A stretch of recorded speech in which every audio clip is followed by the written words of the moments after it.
All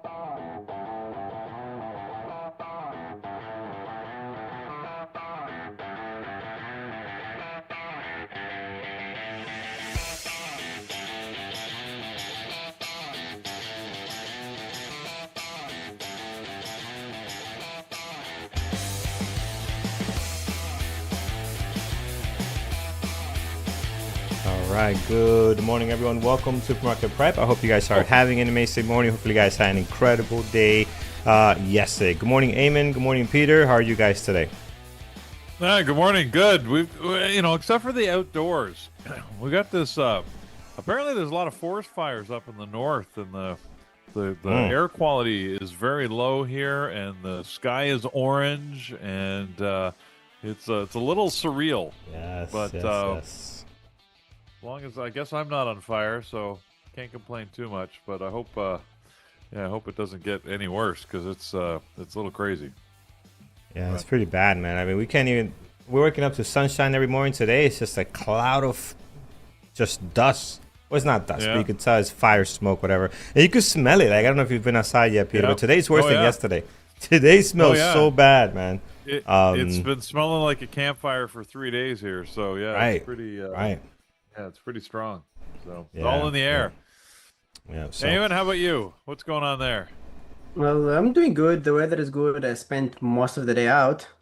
I literally made it like 5 minutes before the show because I lost track of time. I even messaged Carlos, and probably that's why he started the show a couple minutes late because I sent him all the slides. All the slides. All good, my friend. Not to worry. You know, when the weather is good and everything is nice, you just literally lose track of time, and that's exactly what's happened to me today. No worries at all, man. Glad everybody's okay, friends. Let's take a look at our gap analysis this morning, brought to you by tradingterminal.com, and see what's going on there. We are swinging to the right, and I only say to the right because that's where my gap down list is, to the right. So gap down on a lot of our tickers this morning are all, not all, but many in the red, as tech kind of got a breathing room, and then we're back down again. So you can see all Intel, MRVL, I mean, you name it, SanDisk. They're all on here this morning. MU down 5%, which again, 5% 3 years ago would have been like, oh my goodness. Today, 5-10%, that's normal. That's okay. SanDisk 8%, 10%, no problem, right? You just get these swings with these tech companies. But a lot of them in the red this morning. Quantum also down here as well. And a few making the green. V continues to lead the list, both gapping down and gapping up. Today up 28%. So we'll see what's driving that, and some other ones are green this morning. All right, before we jump into all of that, friends, over on YouTube, hit that thumbs up. Really appreciate your support. Thank you for being here on this beautiful Wednesday? No, it's Thursday. Thursday, on this beautiful Thursday morning. It's Thursday. And as Eamon does his Wednesday in 60 seconds, I'm going to go throw out the trash. All right. All right. I mean, you'll have enough time for that because there is a lot that happened yesterday and a lot of things that are going to happen today. And yesterday was another good day for the market. The S&P and NASDAQ both moved higher. The Dow added 150 points. And honestly, investors got exactly what they wanted. We got inflation cooling down. This time it was producer prices, which also fell during June. I think that now we have 2 straight inflation reports this week that went lower. CPI, which was 2 days ago, and PPI, which happened yesterday. And this is important because PPI feeds right into the Fed's preferred inflation measure, the core PCE.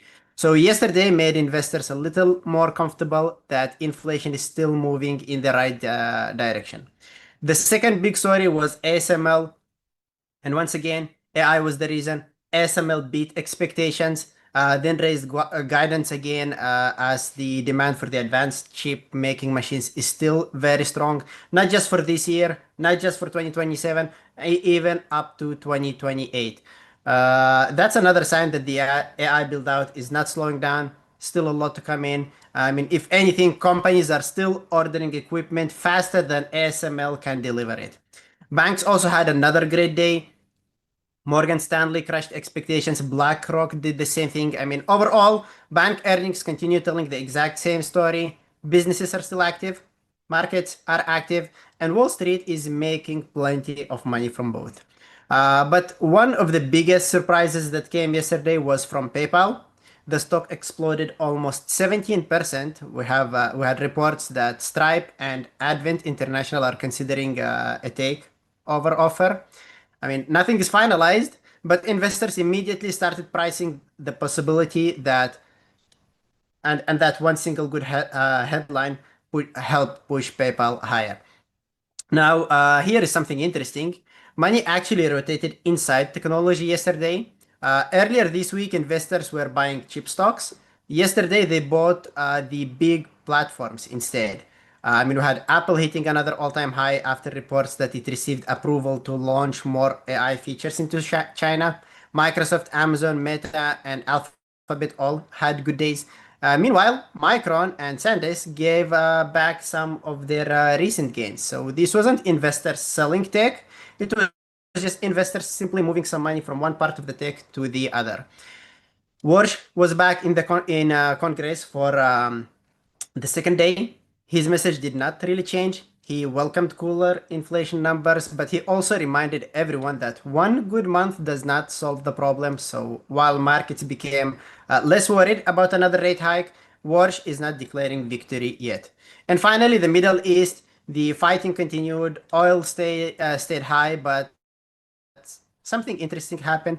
I mean, despite more military headlines, stocks barely reacted. Apparently, the markets are getting used to the headlines and start reacting less to them. This reminds me of the tariffs era. Remember where the first ones were hitting and the market was falling so hard, but then later it started becoming casual, and it started affecting the market less. That's probably the same thing that's happening right now with the Iran headlines. People are just slowly getting used to Oh, it. So that's it for yesterday. Now, today, yep, Peter. no, Sorry, we Oh, Peter, thought we wanted lost to you jump for a in? second. No, we yeah, thought we you were lost you just for a cutting second, but out, you're but back. you're back. All right, I don't know where it was cut, but hopefully it wasn't so long. And anyway, today is another important morning because today we find out whether the economy is still growing because cooling inflation is obviously great, but cooling inflation with healthy economy is even better. And the first thing is at 8:30 a.m. we will get three reports at once. We'll get the retail sales, jobless claims, and the Philadelphia Fed Manufacturing Index. As usual, Peter will report once the numbers are live. The retail sales are probably the biggest once. Remember, gasoline prices dropped a lot during June. Consumers suddenly had a little more money left in their pockets. So today we will find out whether they actually spent it. And if retail sales are strong, it means that the consumers are still confident. If they are weak, investors may start asking whether people are cutting back despite this lower inflation. Jobless claims are just as important. The labor market stayed, I mean, surprisingly strong. So if claims stay low, it tells us that the companies are still holding on to workers. The second big story is TSMC. The numbers are already out. I don't know if you guys looked at it or not, but honestly, they were huge. The profit jumped 77% to a new record of $22 billion. The revenue reached $40 billion, and the gross margin is somewhere around 68%, which is huge. The management also guided that the next quarter's revenue to be somewhere around $45 billion. TSMC also raised its capital spending plan to as much as $64 billion. So yesterday, ASML told us that chip makers are still buying machines.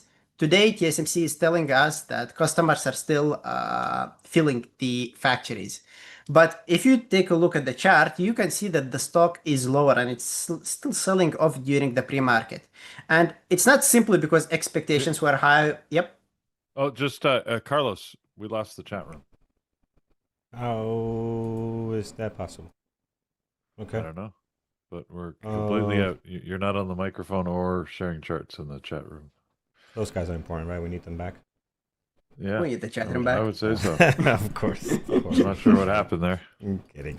All right. They're back. They're back.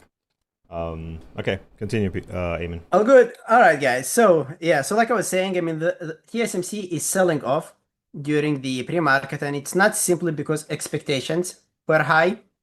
It's not because the stock already ran a lot. They raised their annual capital spending to $64 billion, and they announced another $100 billion of investment in the United States. Look at these numbers. They're just talking about it as if it's just a few pennies. It's a lot of money. And this just confirms that the AI boom is real. And it also repeats the same question that we've heard so many times. How expensive will it be to keep up with all these demand? US factories, they cost more than the Taiwan factories. So the move to these 2 nanometer production is very expensive, and investors are worried that those investments could pressure margins and free cash flow, even while the revenue keeps growing. Anyway, the business delivered. Now investors want to prove that this historic spending cycle will produce more returns and returns that are as impressive as the revenue growth. Then after the close, we'll have Netflix. This one is the one that investors watch a lot, right? Not because it's just Netflix, but because it's one of the first big consumer technology companies to report this season. We will find out if people are still happily paying for their subscriptions while everything seems to cost more, or if they are backing out and saving this money. And finally, oil. Middle East is still in the focus. There is a lot of military headlines coming in, but no crazy reaction so far. I don't know if that's going to be the thing today, but as always, keep an eye on headlines. And that's it. That's the summary for today. Let's head to Peter and the economic calendar. Well, Eamon covered the highlights already. Whoops. And I got to give you the right chart. Here it is. And I have to actually share it. But yeah, a lot of data coming out today. 8:30, we got a whack at data with the jobless claims in various forms, retail sales coming out as well. The Philadelphia Fed employment reports, all that stuff is going to be coming out at 8:30. 10 o'clock, we get another data set with home sales and business inventories. And then that's about it. So it's all front end loaded today at 8:30 and 10 a.m. Apparently, Trump is supposed to be speaking later tonight, and that'll be well after the market close. But it'll be interesting to see what his presentation is tonight, what he talks about, and what impact that might have on the market tomorrow. But that's not a concern for us here today. Today, what we're worried about again is all of the jobless the jobless claim data that's coming out at 8:30, and then the home sales at 10. So we'll let you know about both of those. At 10 o'clock, I always forget because we're into the market, and it usually doesn't move things that much. But 8:30 for sure. We'll make sure to let you know what those numbers look like. All right, there you go. Thank you, Peter and Eamon. Friends, take a look at our gappers list. We'll start what's capping up this morning as we kick off this trading. Pre-market VEEE is first. They have been here plenty of times now, back on the green side of things, up 26%, 1.1 million shares traded, so it is a low flow ticker. Here's the daily over the last couple of days to get some big moves from $5 to 25. Following day after that, up to 50, back to 27. Back up to 35 this morning. So it's just been wild, and that wildness continues. It is a 1.8 million flow stock. Again, I won't be traded, but fun to watch. Probably put it into our popcorn ticker list here, Peter. What's your thoughts? Yeah, and I've learned more about this. So there was this pending merger, and they're going to split off the marine division. We were talking about them like as a boat company. Remember, they make these twin hull boats, and we've been talking about this for the last couple of days, and they do. That's not the real interesting story, though, here, as it turns out. They're apparently merging with a company called USFM, and basically they're a miner. I don't quite understand this business mix, how this worked out, but anyways, they have entered into a definitive agreement with this Twin V Power Cats. I think the purpose here is so they could get a listing on the exchange, but I don't anyways. I guess they had two divisions, mining and boat manufacturing. All right, like there is no correlation in those businesses. Anyways, apparently they're going to become a miner now. So Twin V, as this listed ticker VEEE, is going to be used for a mining ongoing mining concern with primary mining operations happening in Greenland.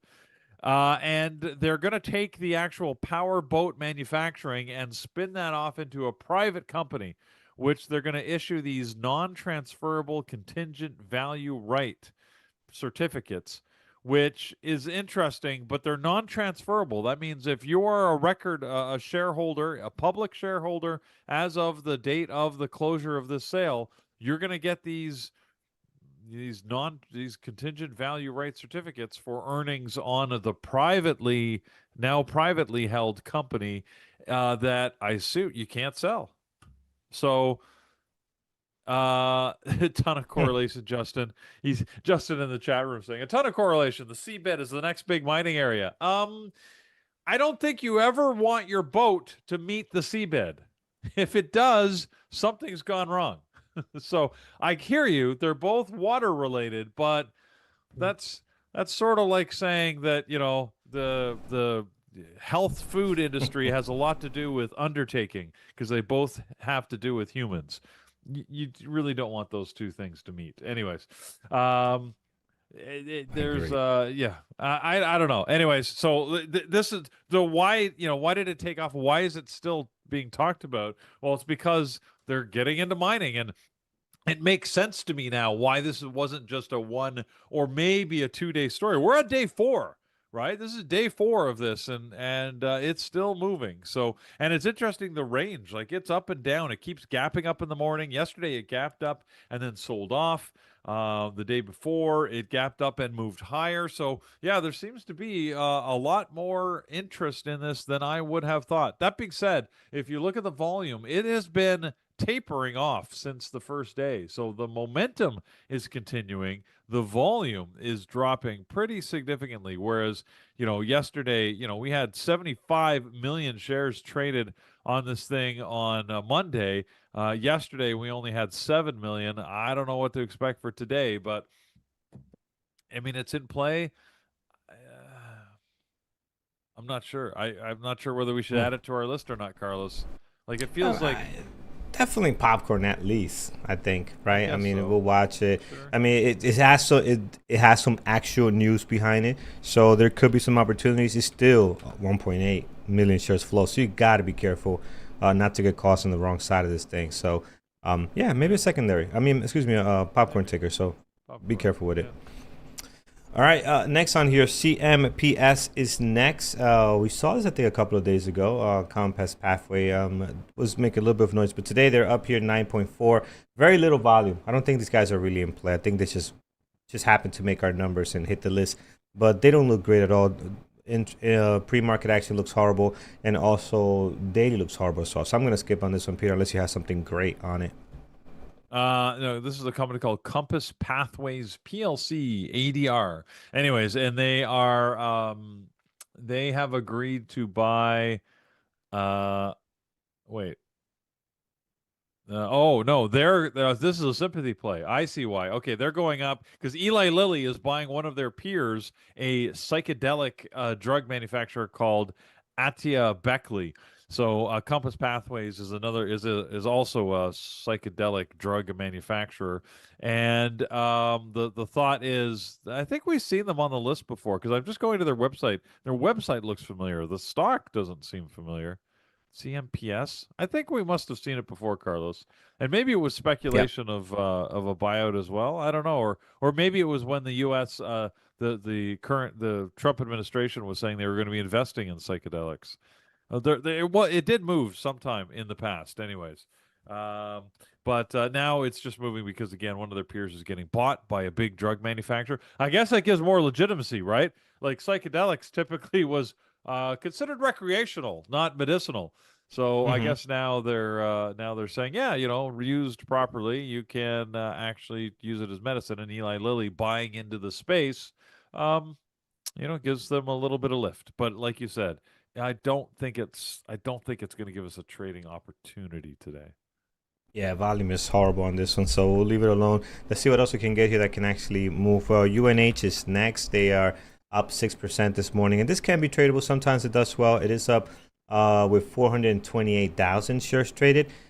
Daily has seen a nice recovery since April. I mean, April's the month. After April, everything. If you're a company that had a few employees, you're just going northeast. I mean, it just feels that way. So after April, the rally here, very nice, and today gapping up higher. Is this not all-time highs? Let's go back here. No. Oh, no, nowhere near. UNH has been much, much higher. So, but recent all-time highs, right? They haven't been up here in some time, so they're breaking through some daily levels here to get to that 454.98, which is your pre-market high this morning. Peter, any news behind it with the pop this morning at 6 a.m.? Yeah, it's earnings. So their earnings came out early this morning, and well, right around 6, 5:55 for whatever reason is when they decided to release their earnings, and it was a great quarter for United Health. So 112 billion dollars of revenue, $6.38 a share in earnings. Which, by the way, $6.38. They only forecast $4.87. So that's like a 30% premium, 30% more than they had forecast. So they're making tons of money on increased revenue. They raised their full year guidance. They're sitting on about $24 billion of cash, or will be by the end of this year. So yeah, they're feeling pretty good. So United Health had a good earnings. I don't usually watch this to trade just because their volume, oddly, their trading volume for such a big company, their trading volume is relatively low. Sits just under 6 million shares a day. So it might get a little more today, but it's a tough one to trade. I just avoid it. It trades on the NYSE too, the New York Stock Exchange. So, yeah, thanks, but no. Yeah, thanks, but no, it's correct. Next, friends, NXTC. This one is up this morning, 4.6. Has been in play over the last couple of days. You can see here on the daily, we've been higher. Started Tuesday, looks like, down yesterday, and then back up today this morning. So a little bit low over the place. The float on this one, as you imagine, also low. 2.5 million shares flow, as you're seeing here. And again, we do have 2 million shares traded. We do got volume, hard to borrow on SSR. I mean, it's just got all the flags on it. So it's just not meeting my criteria, Peter. So I'm probably going to skip on it. Anything going on with this one? Their third day of play? Yeah, they announced a merger with Avir Therapeutics. So they say there's, I guess, a therapy, a treatment that they want to promote jointly, and they figured the best way to do that was to merge the companies. So that's what they're going to be doing. Yeah, that's the speculation, or that's why it sort of popped up and then sold off a little bit. The market's trying to figure out exactly what does this merger mean and how's it going to operate. I feel this is like a third day play, so I just don't think there's going to be much trading. I mean, just look at the great volume on the first day this happened. With 111 million shares traded, but yesterday we got under 5. So yeah, I think it just. I mean, we already have 2 pre-market, so that's better, I would think, than we would have had yesterday, being that they only did 5 total. But even so, unlikely. It feels like this thing is going to move well. Yeah, agreed. All right, friends, our gap up, not providing a whole lot of stuff to look at. V is the most interesting thing here that Peter had the story on there. The rest, not so much. XPEP is on here, APT as well. But they normally don't trade very well. Look at that. And as soon as I spoke bad about XPEP, it decided to exit the list. Yeah, it's just, again, they're just not great trading. So before we hand it off to Jerry in about 6 or 5 minutes here, let's go over to Social Post with Eamon. Give us an update. Yeah, go ahead, Peter. Can we just talk? Do we have time to talk XPEV? So we could. We could. You want to do after we come back? Let's get the Social Post so our members can see it. Then sure. Yeah. Then we'll go to you and see what anything else is gapping up that we might not have covered yet. Then the teaser when we come back to that it's all about robots. So. Ooh. Okay. I see now. Robot sounds exciting. Now I'm interested. All right. See, there we go. All right, yeah. So here is the debate today. Stripe, a company that never went public, has teamed up with Advent International to make a $53 billion offer for PayPal. The offer is around $60.5 per share, and that's about $28 premium to PayPal's price before the news. And PayPal stock jumped somewhere around 16% after the news came in. So for shareholders who have spent years watching the stock struggle, this probably felt like someone finally turn the lights back on, and there is finally some hope. But there is one important detail. PayPal has not said yes. This is just an offer. It's not a deal. And that difference is important. The bull case here is easy to understand. Stripe built better payment infrastructure for online businesses. PayPal still has something Stripe cannot build overnight. It has hundreds of millions of users. It has Venmo. It has a huge consumer wallet and relationships with merchants all over the world. So Stripe would not just be buying an old competitor, it would be buying 10 or 15 years of customer relationships in one single move. And that's basically the attraction. Stripe brings the technology, PayPal brings the users, and Advent brings the money. I think this sounds like some modern love story. But anyway, the bear case here starts with the price. The stock rose around the mid 50s after the news, and the offer is 60.5. That does not leave a lot of the upside if the deal closes exactly at 60.5. But if board rejects it, the stock could give back a large amount of what it gained back to the downside. So investors buying today are making few bets at the same time. They are betting that PayPal accepts. They are betting Stripe and Advent do not walk away, and they are betting that regulators are going to approve it, and they are betting that the final price is not going to be lower than 60.5. That is a lot of faith packed into just a few dollar of the remaining upside room that we have right now. The second issue is regulation. Stripe and PayPal together would create one of the largest online payment businesses in the whole world. They would process trillions of dollars every single year. So regulators will ask an obvious question. Does this reduce competition? Does it give one company too much control over online checkout? What happens to the merchants fees? What happens to the consumer data? And what happens to smaller payment companies that are trying to compete around here? This does not mean that the deal will be blocked. Stripe focuses on merchants and infrastructure. That's their heavy focus part. PayPal is stronger with consumers and digital wallets. And that difference could help them argue that the businesses are complementary. But this is definitely not a deal that regulators will approve during a lunch break. It will take a lot of time. Then we get also the most interesting part. Stripe is private. Advent is also private. PayPal is public. So private capital looked at a struggling public company and said, we think that this one is worth more than the stock market does. That's not necessarily proof that the public markets are broken, but it does show a difference in the time horizon. Public investors look at the next quarter, they look at the margins, they look at growth rates, they look at guidance, and whether the stock can move this year or not. Private buyers can say, give us 5 years.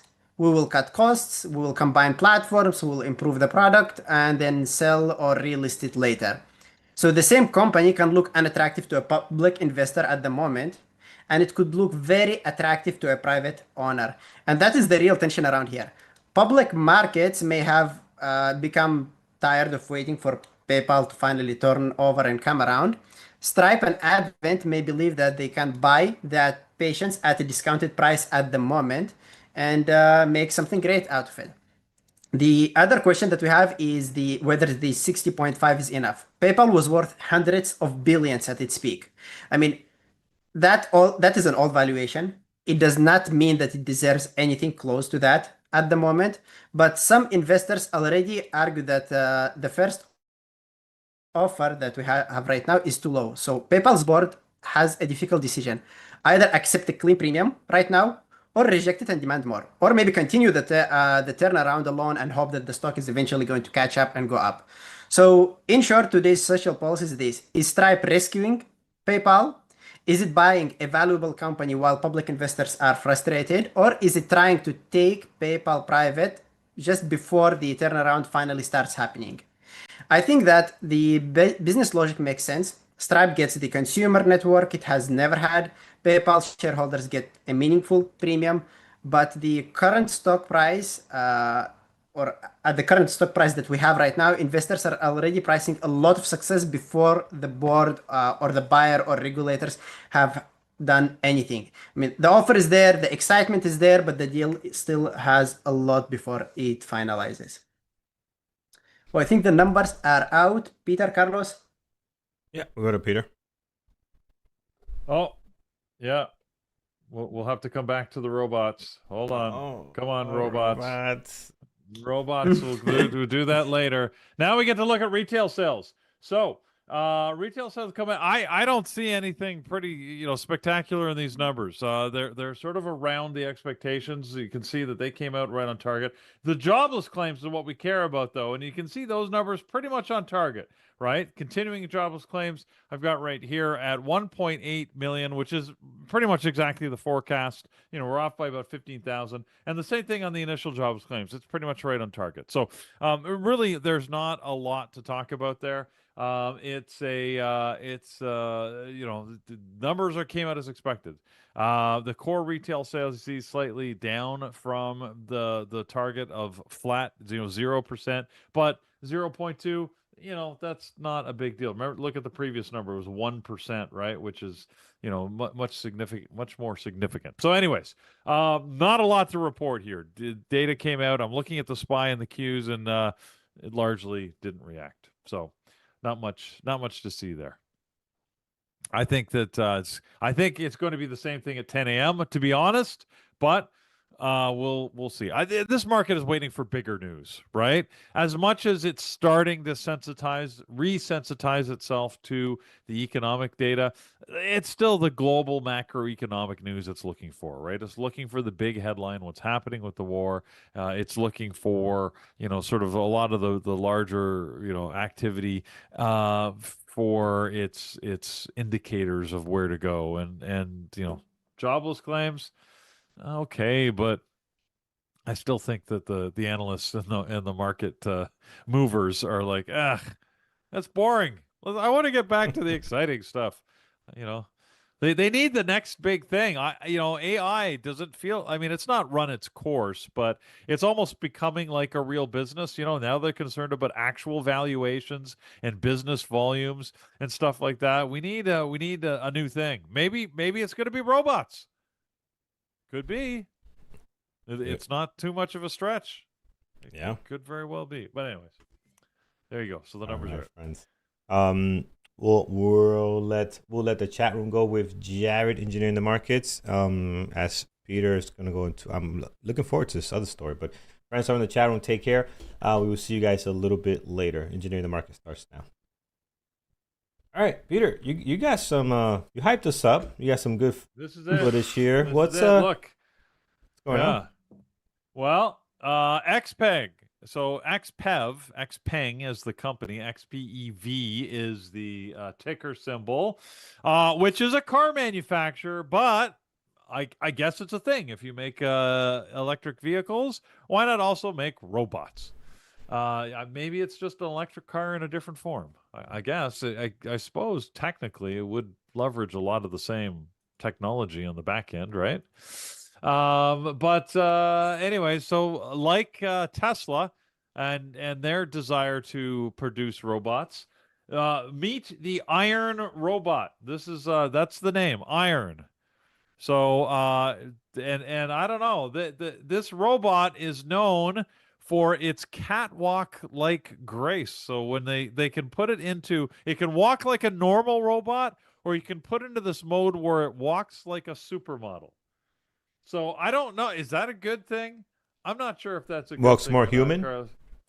What's that?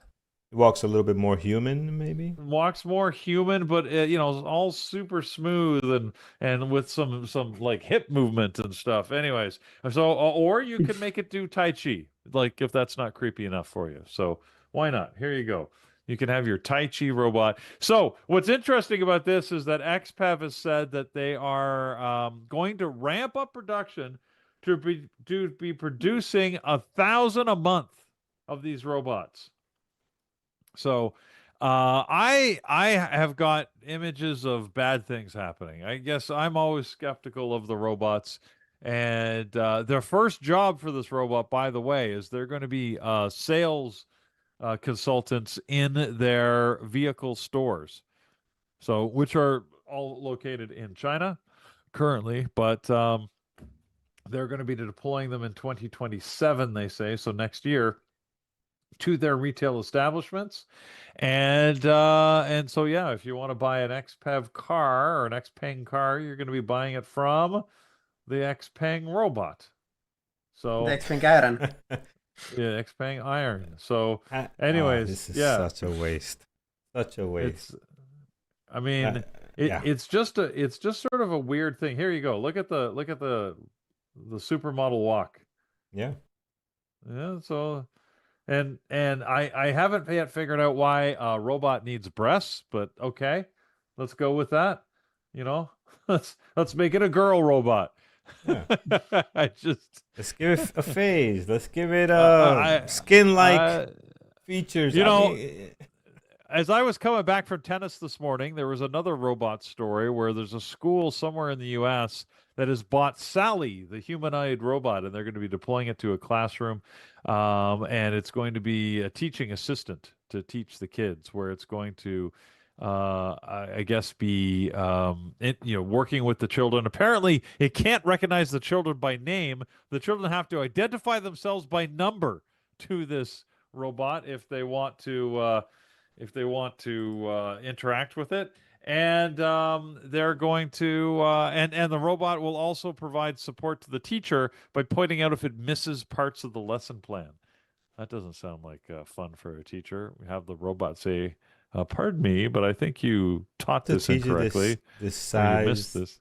It wants to skip certain things and get ahead. Maybe she reads at the classes, knows what Yeah. she's talking about. I mean, Yeah. goodness. Anyways, so and that robot, although they've given it like a full like humanoid like a face, it's Sally, and she's got brown hair, and they dress her like a teacher, and it's going to be in a class. Anyways, I look, I get it. It's part of the advancement. I'm like, wouldn't that be a good recipe to give children nightmares to have like a robot, especially if it glitches or if it looks human but not quite human, right? Like that's the type of stuff that to freak you out when you're a kid.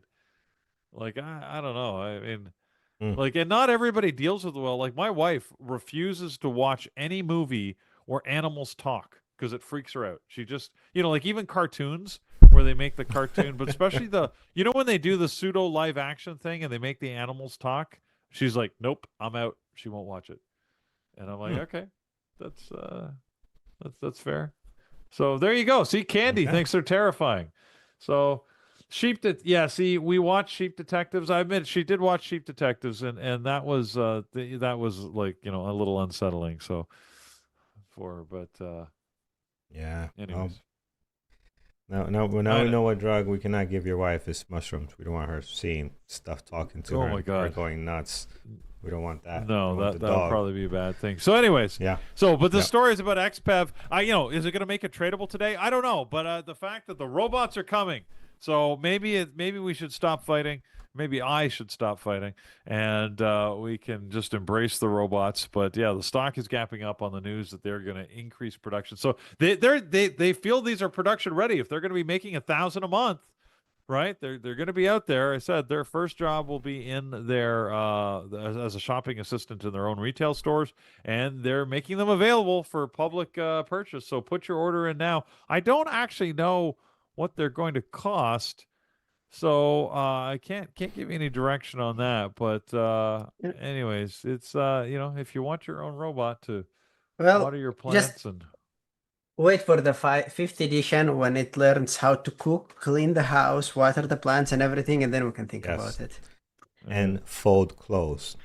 Exactly. Gotta fold the clothes. You're gonna learn about this, Amy. You don't know yet how much clothes folding and washing there is, but you're gonna learn. You're gonna learn, especially if you have another one. Oh boy, go to what, 3 and Probably The I won't machine- learn. I'm getting the this machine robot. doesn't I'm stop. getting this robot. the machine doesn't stop. It's constantly on. I gotta put a load today after this show. It's just unbelievable how much these kids dirty clothes. But yeah, it's gotta be able to wash and fold clothes, and I'm all in. Now, as far as selling, I mean, look at the Tesla model. Oh, I don't need somebody to sell me a car anymore. That was back in the days when you had to go into a dealership, Peter, and find out what are the features. No, everybody knows. You go online, you find out, okay, I like this. You just go to test drive it. You're not going there to find out, hey, this car can do this and that. I already know that. I went online. I got everything from Right. ChatGPT. Just give me the keys. I want to drive it, right? I don't want you to spend an hour telling about everything it could do. No, no, no. Give me the keys. Tell me how much it is. Bottom line, here's my credit score. Get me out the door. That old model, now you're going to have a robot trying to sell you a car? We're going backwards, my friend. XPEV, this is not going to work. Good luck with that. It's not going to work. All right, what is going to work better is TradingTerminal.com. As we go down to our gap down list, I'm shocked XPEV is gapping up. This is the most stupidest thing I've ever heard, but we're here for it. We're here for it. Here is we're going to put robots in our dealerships. Express Like, your opinion there, Carl. oh my goodness! Like, come on. Oh, all right, whatever. Okay. All right. I like the robot though, but to foreclose. All right, RAM is here. We know it's the ETF, so we're not going to look at that one. Next one, ASTS is next. So this is great here. We are down 12.8 this morning, so that's looking good. Peter, you haven't seen this in a while because you haven't set this in a while. AST space. Space, yeah. So I always like space news, Yeah. but Space Mobile, they're issuing a secondary. They're raising some cash, so they're looking to raise about just under $1 billion. So and that's issuing some convertible senior notes. So There you go, friends. How tradable it is. I mean, we got some volume today, though. We got 3.4 million down 12.7. I know the news is not great, but man, pre-market actually looks good. Peter, you think this is tradable today? I don't know. I mean, usually this type of news is not the thing that we like to trade, so it doesn't to give us a good opportunity. But as you point out, the volume is better than I would expect just for a secondary, and it's gapping down a fair amount, like more than feels reasonable. It's 12%. I mean, it's not. Yes, it's a $1 billion cash raise, which is a big cash raise, but it's not. Let's see, what is their current float? Their current float, yeah. See, there are 260 million shares out there on the float, so it's not that dilutive. I don't think so, but it actually looks surprisingly good pre-market. So maybe we should keep an eye on it just in case it does something exciting. Yeah, it does look, normally, like I said, this story is not great, but pre-market action looks very interesting. So we'll put it on here. Maybe as a secondary, we'll see where it goes. Back to the list, friends. UMC, we spoke about this yesterday. It's here again now. We are down, Peter, 9.3, 926,000 shares traded. So we got some volume. The pre-market action not really showing all that volume being traded nicely. It's a little bit choppy and all over the place. Daily, as you guys know, is this a foreign ticker? It does look very choppy. Is this dual traded maybe? I don't so. know. Why does it look so small on the day? Look how small it looks. Usually when we see Maybe. stuff like that is either traded in another exchange, dual traded, or just something weird. But we spoke about these guys yesterday. Here again, Peter. Anything new? They did get they did have downgrade. I mean, maybe that's what's causing it. I'm not sure. They had an analyst downgrade overnight. I don't see any real business news here that could be driving it. So I'm not sure. I'm trying to Okay. figure out if this is dual listed or not. Looks very strange the way it's trading here. Especially April to middle of May. You can see how choppy Well, this looks. they might be. It might be listed on the Hong Kong exchange or something. I mean, it is a Taiwanese company. It Mhm. looks like UMC. Yep. So, anyways, yeah. Okay. Look, I don't think this is interesting enough for us to worry about it and Yep. pay much attention. Yep. Agreed. All right. So now we're getting into our some of our usual suspects: SanDisk, WDC, all the memory stocks, all the tech chips.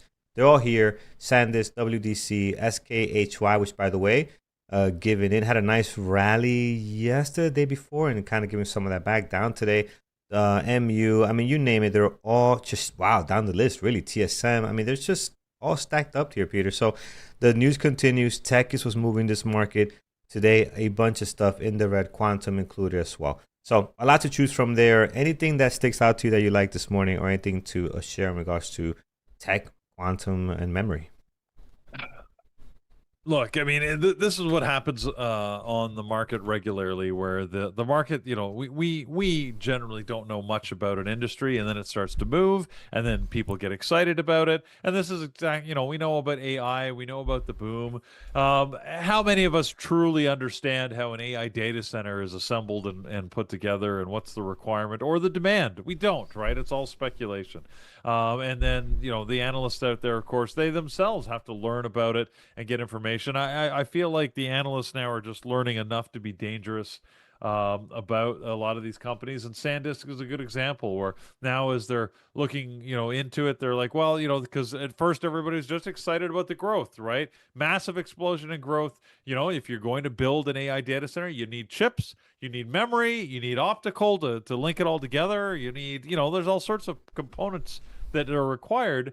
And then people start to, look into it a little more, and they're like, okay, so but traditional memory may be less of a requirement, especially as the chip technology changes and improves and creates less need for or sort of incorporates onboard memory, and it can access more faster disks. So bottom line, now the analysts are saying, well, maybe there's not such a long shelf life or a long opportunity for SanDisk's current technology, storage technology, and maybe there's some risk in that.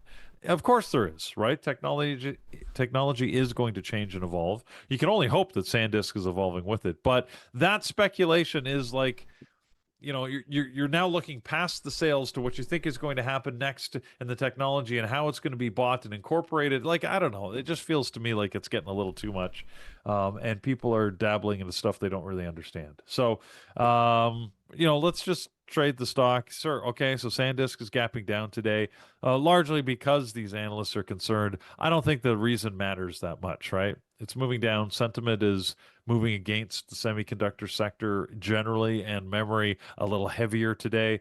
That's probably all Mhm. we need to know. The reasons Yeah. for it are largely irrelevant. Yeah, agreed.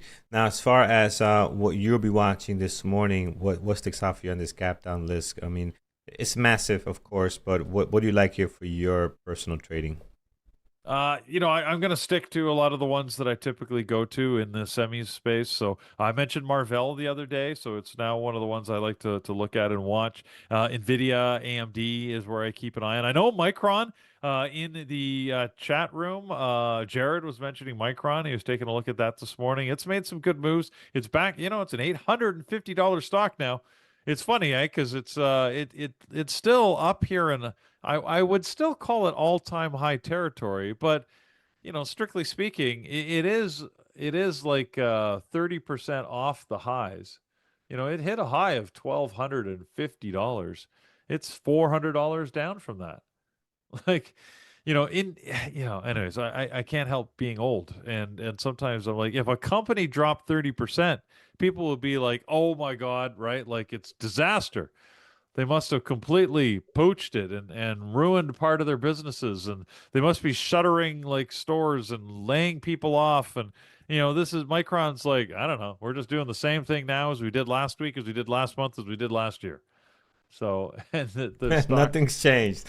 nothing's really changed. They're just making the same. Well, Yeah, I mean, they're evolving their technology. They're making yeah, chips. yeah. They're running their business, and yet the stock goes from $80 to $1,200 back down to $800, and they're like, oh, yeah, whatever. We're just all we can do is keep doing what we're doing. So Yeah, agreed. The daily looks like a bit like a head and shoulders. It does. It kind of got like a little it head and does. shoulder situation happening here. So for longer time frame traders, swing traders and stuff like that, yeah, it does look like that. But who knows, man? I feel like these patterns are so difficult at times. Like if you zoom into a I different time agree. for you, another head and shoulders. I mean, it's just hard, but it does. It does look like the fun might be over, and looks like we might be hitting 800, 750. So we'll be here for it. Now, I do like MRVL. I think it's one of the better trading stocks, Peter. So I'm gonna have that here on deck. And the other one that's also been interesting was SKHY. Do we have shares for short on this one? I know it's a recent IPO. Oh, we do. Wow, plenty. We got 8.4 with Yeah. Interactive Brokers. That's Yep. interesting that we got so much already. Fifth day Yeah, of they've been trading here. quick to Yeah. provide inventory and allow the shorts. So yeah, Yeah. Yeah. I mean, I haven't traded much this week because I've been very distracted with everything going on. But yeah, that was on my list at the beginning of the week, and you're right, it Mm-hmm. probably should be there again. Yeah. Now, there's also a couple earnings to be aware of that we haven't yet talked Sure. about. I think, well, Eamon talked about Taiwan Semiconductor. They had a bunch of earnings. A great quarter. Notice they're gapping down, however. That's because of their guidance. Their forward-looking guidance wasn't matching what the market expectations were, and maybe it's part of that sign or the signals that you just can't keep growing at an exponential pace forever, especially when you're a large semiconductor company. I mean, eventually you run out of customers, and you could and or manufacturing capability, right? Like you just at a certain point you can't grow fast enough. And as Eamon pointed out, they're making a ton of investments. Like they're making investments equivalent to the GDP of some countries. So and it's not cheap, to move outside of their existing markets into the U.S. marketplace. That makes their whole manufacturing process more expensive, slower, and probably with more difficulty in regulatory environment, right? Because there's usually more regulations that they have to face onshore in the U.S. than in other places like Taiwan. I've got to imagine. I don't know that for sure, but I got to believe that's part of it. So, in any event, so the market's starting to get concerned about where they're placing their investment, the fact that their growth is slowing while they're ramping up investment, right, to try and meet demand and meet the requirements of their customers and the governments with whom they deal. So, yeah. Anyways, all in all, they made tons of money this quarter. Life is good in the short term. Longer term, people are starting to pose questions. Another one that had earnings, we mentioned United Healthcare, so that's good. Abbott Labs and General Electric, or well, I shouldn't say that, GE, because it's actually GE Aerospace. Because remember, they broke up the company a while back, so the GE ticker is owned by GE Aerospace, and they had a good quarter, gapping up. This is unfortunately not very tradable. I'd like for it to be more fun and a better trading stock, but it is not. Abbott Labs, same story, right? It doesn't really matter what their earnings were. They're just not easily tradable. Last of the banks came out today, right? We had lots of banks over the last couple of days. U.S. Bank Corp, for example, had earnings today, as you would expect. They also did fantastic, made lots of money. Don't ever have to worry about the banks. Don't worry, they'll make money. So, and what else? What other earnings did we have? I think you guys have talked about everything else. So that's the pretty much the stuff I want to talk about. I do think that PayPal is interesting.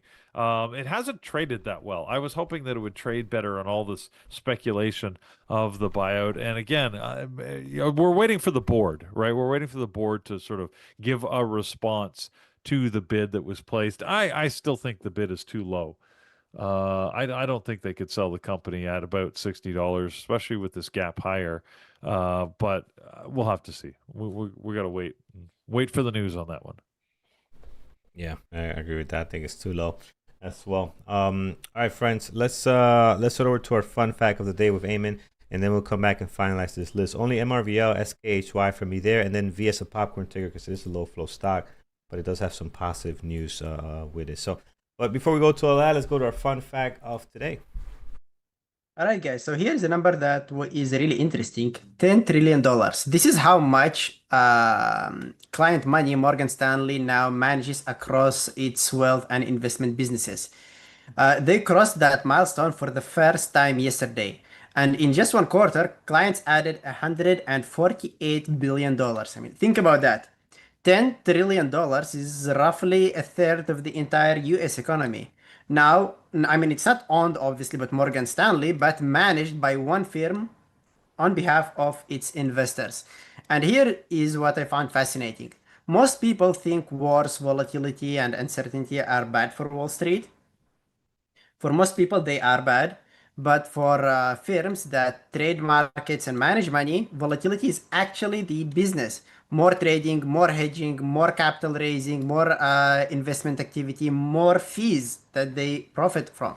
And yesterday, Morgan Stanley basically reminded everyone that when markets get busy, they make money, right? I mean, basically, the investment banks do the same thing, right? So Chaos has one loyal customer, and it's Wall Street. The second fun fact is the VIX. It's the market's famous Virgog. Yesterday it closed at around 15.7, one of the lowest readings we've seen this summer. Now, think about everything happening at the same time. The US launched another round of strikes. Iran continued making threats. Oil is going back up, and yet the VIX went down. This tells you something important. The market is no longer reacting to every single headline out there. Investors have seen this story play out over and over and over for the past few months, that they are now starting to believe that the conflict will stay contained. I mean, maybe they're right. Maybe they're getting too comfortable. Markets usually become the most confident right before a surprise comes out. So stay cautious, be careful, but that was actually interesting. And today in history, at 5:29 a.m. in the New Mexico desert, the United States detonated the world's first nuclear weapon. It was called Trinity Test. And here is the part that is also interesting. The explosion was so powerful that it was seen for miles. But because the project was top secret, the military told the public that an ammunition depot had simply exploded by accident. So it was the biggest scientific breakthrough in history, and it happened then, and almost nobody knew the truth about it. And markets love information. The people with the right information usually make the best decisions. The people with the wrong information usually react too late. And if you think about it right now, 81 years later, we are once again talking about uranium. I mean, about nuclear negotiations, about Iran and oil markets reacting to every single headline. I mean, it's different technology, different generation, but it's basically the same lesson. Sometimes the biggest moves in the markets, they begin long before everybody knows what exactly is happening on the background. So we don't have all the information, and that is the key to it. So that's it, guys. That's the fun fact for today. I'll be back at 11 a.m. if you I'm leaving you now with Peter and Carlos for the rest of the show. All right, thank you so much, Eamon. Have a great one, and we'll see you later at 11. All right, friends, let's continue here. MRVL, SKHY on my list. I probably will add NVDA, maybe Tesla. Peter, you mentioned PayPal. Are you gonna go with PayPal, or you're kind of on the fence? I don't recall if you are going with it or still debating. Oh, you're on mute, Peter. Yeah, I'm on mute. I'm sorry. Yeah, I'm really not sure about it because it had that gap up, and we're waiting for the news. So it's one of those where I don't think it warrants a lot of watching until the next piece of news comes out, and so because of that, it could be a lot of time wasted, watching it, waiting for that news to happen. So I don't, for now, I'll keep it on a list. And then if people say, "Oh my God, it's moving," then I'll worry about it. But I'm not going to myself probably spend a lot of time watching it. Yeah, so I'm laughing at the comments. Richard, yes, we all agree. You remember? Richard says you only need to get rich once. Yeah, Andrew mentioned this a couple of times yesterday, and I was trying to figure out the context of it. You only need to get rich once, but you could get rich twice, I guess, if you lose it all and you get rich again. But you only got to get rich once. That's 100% right. So, oh man. All right, let's see what else, friends. As far as the list, maybe NVIDIA. Well, I'm gonna add NVIDIA on here. As long as you don't lose it. Well, that's what I'm saying, right? Money, I suppose. Yeah, I guess. Have you seen the story? I'm sure everybody has. Not everybody, but most people, of the lady that won the lottery once, went broke, and won it again, and lost it again. What? Like, this is that whole documentary about winners. Like, she won the lottery twice. That in itself is just crazy. But she won the lottery. Like, some people don't know how to manage that type of money. They go crazy buying stuff, doing, let me not say that word again, but doing unsmart things, right? And then she got lucky and won again. And the same outcome, same outcome happened. All right, so I'm not bugging you. I know documentaries out there. So they talk about prior winners and how they ended up. And a lot of them, man, if you don't know how to manage money, you're going to end up right back where you were.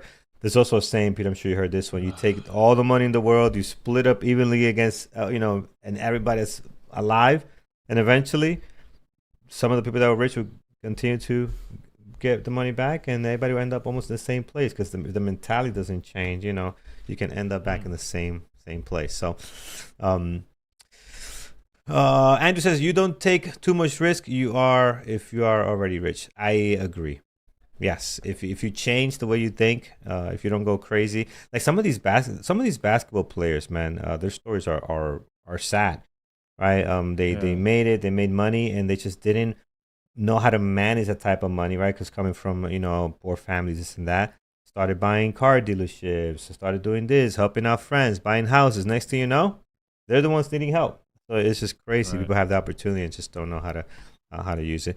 But yeah, my list: MRVL, SKHY. I have NVDA, PayPal in the secondary list, as Peter said. I don't think we'll get anything today, but it is being talked about a lot. So it's a big deal if this thing continues to move forward, or if it doesn't. Right? If it doesn't, we can see it move right back to where it came from. We might not hear something for some time though on this thing, so we'll have it here.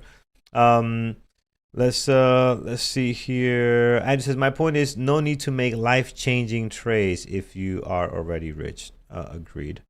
Shaq was very smart with his money. Yeah, Shaq was smart, but there's many more that were not smart. Especially back in the 90s and 80s when I was really watching basketball. By the way, what a game yesterday, Peter. I know everybody's talking about. No, we're almost done with soccer. For those that don't like soccer, this will be a thing of the past very soon. But what an incredible game with that guy number 10 in Argentina, man. He is just, I was watching it yesterday, and again, he is just a beast. This guy is incredible. The way, how he places the ball, I mean, my goodness. So he should be famous someday, I think. He should be famous. He should be something. He's worth 1-0. SS in the back or something like that. I don't know, but he's in Argentina. He's good. He looks like he knows how to play the game. All right, let's what else, friends? Anything else? Let's go to you guys, see what tickers you guys like this morning. There's not a lot that looks awesome, but we've seen days like this. We've been having an incredible week. We've been finding opportunities. I think we'll find something today. I just don't think they're going to come as easy as they have been all week, right? All week we've been having such a great week so far. So give me tickers, guys. Let's see what you have here. Google is okay. Let's take a look at Google here. Up slightly. Great day yesterday. It's a beautiful day yesterday. Today they're up about 1% right now. Actually, I know they're gapping up, but this to me looks like there's some weakness, right? Because they went all the way up to 379 and slowly have given all that back towards the previous day close. So not sure what to think about Google. It's one of the tougher stocks to trade. But as we've been looking at, we know Meta, we know some of the bigger names yesterday did have a nice rally, right? So they did very, very well. Here's Meta. Google's on that boat as well. So kind of giving some back this morning. We'll have to see. I mean, Google looks great pre-market. One of the best pre-markets we've seen in a long time. I'll add it here. This will be a strange one to even have on deck, but we'll add it to the list. Apple, yes. Apple's one to keep an eye on. Again, another push towards all-time highs yesterday. That was beautiful. And they keep trading very, very well. Pre-market, you're always going to see the same pre-market action. Look at it yesterday, right? Pretty dead. Not a whole lot of movement. And then, boom, just takes off and does this. Same thing today. Not a whole lot of movement. And then the market rings and they can trade very well. They've been doing this for quite some time. Not so much the day before, but the day after that, same thing. Very quiet pre-market, and then you can see the push all the way up to 324 from like 316. So the morning's open have been very, very good for Apple. I'm gonna put it here on the list. I remember one of those days, me and Peter were both watching it, ready to trade it, but we were not in sync with what the market was showing us, and glad we didn't take the trade because we would have been wrong on that one. It turned out to be a beautiful long, and we were both thinking short that day. Apple, we'll add it on the list. NVIDIA, we'll add Google here as well. And I think that's going to complete my list, guys. I think I have way too many right now. So we'll leave it right there. Okay, one more, Microsoft, since you guys are mentioning it. Microsoft here, same thing, right? All the big companies, Meta, Google, Apple, all pushing higher. Microsoft is no different. So if you like this one, you can definitely look at it. Not near all-time highs, but did have a great day yesterday. After having a really rough June, right? June was rough for them. Look at that. See that big drop there. July, they stopped the bleeding a little bit. and trying to climb back up. Now, Peter, so that's what I have for me. MRVL, SKHY, NVIDIA, Apple, Google. What do you like this morning?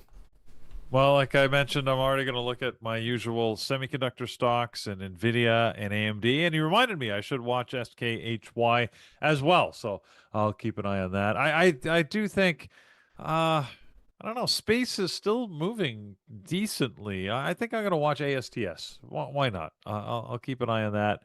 And just I'm not sure about PayPal. I'm still uncertain about that. I don't have a lot else that is a focus. I mean, I'm just going back to the usuals: Tesla, SpaceX, um, and so far that's really about it. Because I don't think, I mean, United Health. I mean, they had earnings. It's gapping higher. It's pretty flat. It has been all morning since the earnings announcement. I mean, it's a possibility.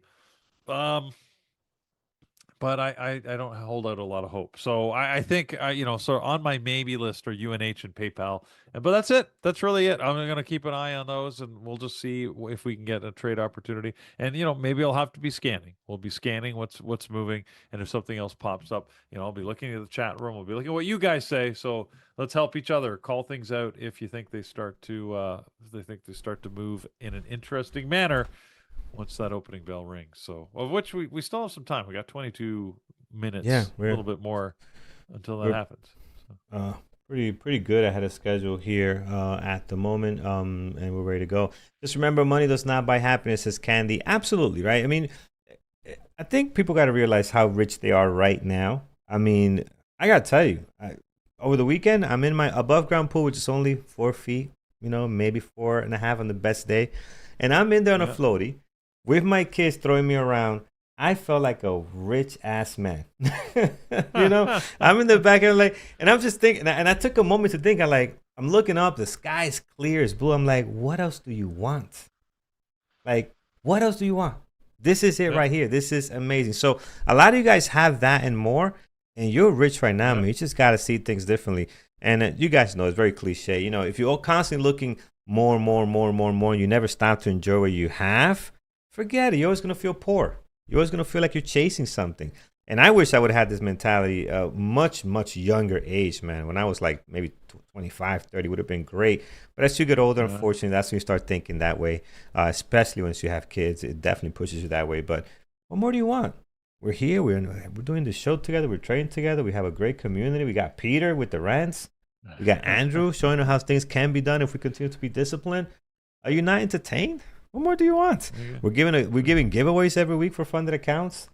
500 likes. I mean, this is just awesome. We can ask for anything else. Well said, Carlos. Absolutely, well said. It's I mean, this is why with my son in town, it's the first time in a couple of years he's been back here in Canada, and I haven't been very present this week because it's he's here. My wife's got the week off of work, so I'm doing my best to spend time with the family. And yesterday we did, Carlos. We went for a walk, and it was funny. We were like, I wonder if people are wondering why like 5 adults and a dog are walking down the street in the middle of the day.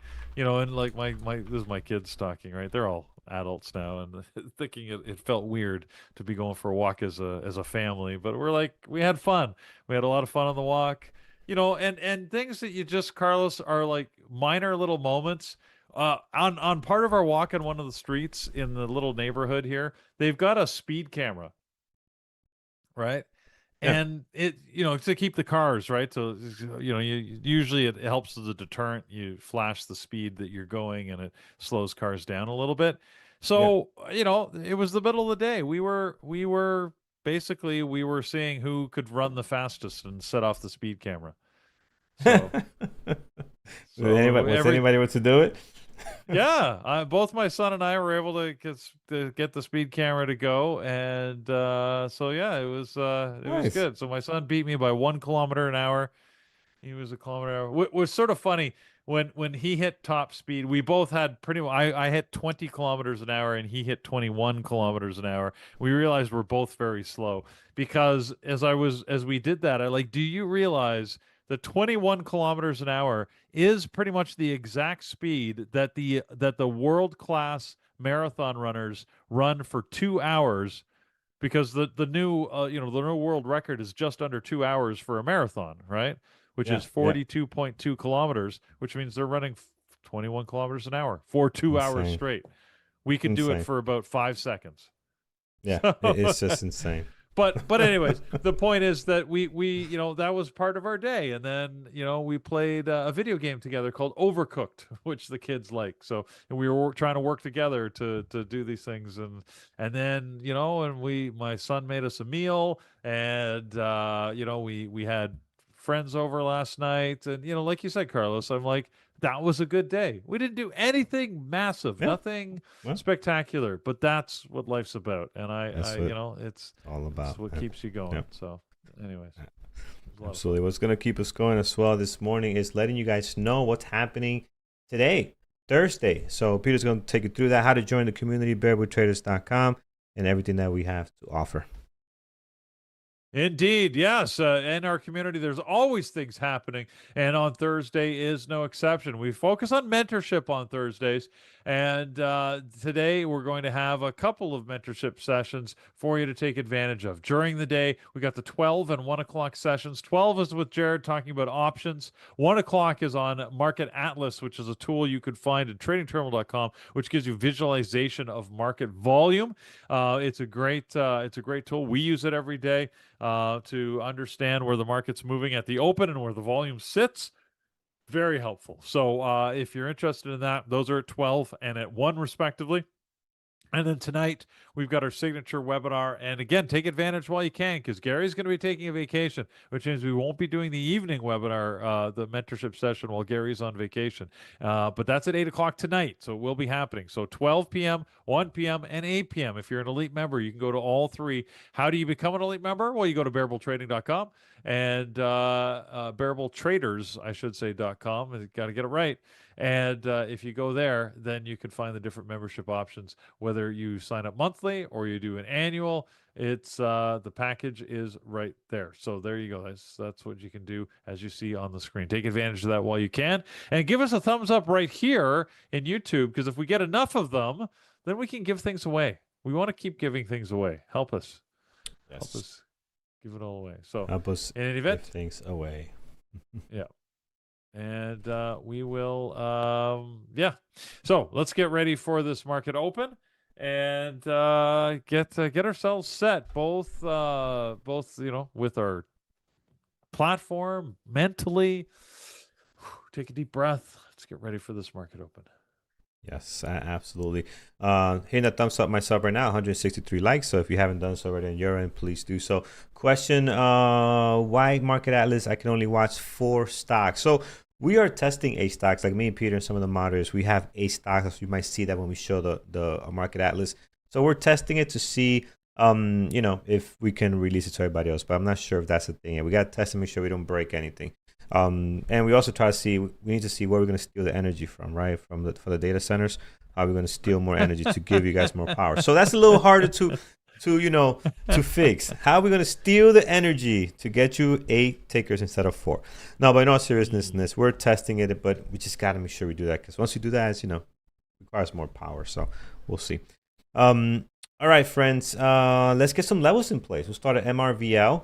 And we'll see what's happening there. Let's see the low of the pre-market on MRVL is going to be 196.94. So we'll slam that there. And then the high of the pre-market is right around 203.70. So this one has been trading very well, actually. If you look at it yesterday, I had it on my list yesterday, but we're busy looking at other things. But man, it traded nice. It's a really great short. Pre-market today also showing some weakness. As you can see here, a lot of our memory chips stocks are doing the same. So we'll see how it does today. So looking at the bigger picture, if we go to the left a little bit, I want some levels towards the bottom. And we do have 188.82 seems to be a decent level. But this 188.82 here, this one low of the pre-market 196.96. You can see how much support we have there. So that could be something as well. Oh, Andrew says you can upgrade. Oh, okay. So you can upgrade to get 8 tickers. And I'm sure there's probably some other stuff you could get with the upgrade as well. All right, so cool. That's awesome. There you go. SKHY. Let's take a look here. SKHY, recent IPO, very active, guys. 3.2 million shares traded. I'm telling you, this continues is gonna be right up there in our usual suspects list. I actually like it better than SpaceX. I know some people turn their heads saying what, but I do. I like the way this is moving better than SpaceX. So 162.24 is a great level. We have a high of the pre-market is actually a little bit higher. I'm gonna move this. I have the pre-market is all the way up at 172. So it's up here, and then we'll delete this one here. Give me 1 second to fix this. Uh, uh, uh, delete. There we go. So that's much better. And then not that much levels to have here because we only have a couple of days. But this is moving well. Good volume, great intraday action, great pre-market. I really like the way Sky. I keep saying Sky. SKHY is moving here. Here's Google. I skipped one. Let's go back to NVIDIA real quick. So here's NVIDIA. We are watching this one. I haven't traded NVIDIA much because other stocks have been doing so well. But we'll watch it. It is NVIDIA. It does get volume. It can trade very well. Love the pre-market 208.42. The high sitting at 210, 211 to be exact. And once you do that, you're surrounded by the highs and lows of the last 2 trading days. Heading over now to Apple. Apple, we'll take a look at what's going on here. Remove some of the older levels. Continues to just hit all-time high. What a company. Doesn't care what's happening with tech. Tech is falling apart. They haven't figured out their Siri AI situation, but it doesn't matter. They're going all-time highs because they got the cash. All right, so 323.54, great level there. Low of the pre-market this morning, 326.38. And a high of the pre-market 329.64. So again, blowing through the all-time highs from 2 days ago. And today it's just hovering just below at 329 is the high. So looking great. Love Apple. Has been trading great. The open on Apple, by the way, have been awesome. So we'll keep an eye on how that continues. Here's Google. Normally we don't watch this ticker. A little bit tougher to trade. But today they got such a beautiful pre-market action. I think it's worth putting on here. Look how clean it is. It almost looks like the market is open on this one. 800,000 shares traded, which for Google, that's actually a lot. 71.91. I'm gonna find that right here. That is our pre-market low. Pre-market high 790. 379.50 is our pre-market high. 371.95 is our pre-market low. On the daily, a bigger picture. We have big day yesterday. Did trade very well, so hopefully you guys took advantage of that one. And then here we're gonna add 376.02 above the pre-market high, just in case we do continue higher. Great level, guys, at 385.80. Beautiful level of support that can now become resistance as we push through there. And I think that's it. Did I miss anyone? We did Apple. We did NVIDIA. I think we're good. I think that's the list, my friends. Peter, what are you watching? And our moderators this morning as we get ready for this market open in just under 11 minutes. Yeah, I think we generally have covered it for me, which is going to stick to the stuff I already talked about. Tesla, SpaceX, NVIDIA, AMD, SK Hynix, and I'll just keep a little bit of a side eye here on PayPal and United Health. For our moderators in the chat room, well, Mike's got his list and he's going to be watching NVIDIA and SKHY. He's also going to be looking at the futures contracts, the MES U6. Kyle is going to be watching IBM and SK Hynix as well, also keeping an eye on the scanners. Brian and Andrew don't have their lists in yet, so we'll let them know. I know that some of the members are talking about Meta. They like Meta as it's sitting up here. Is it at all-time high? No, not quite. No, not even close. Never mind. Somebody was saying Meta at all-time high. I'm like, no, it's nowhere near that.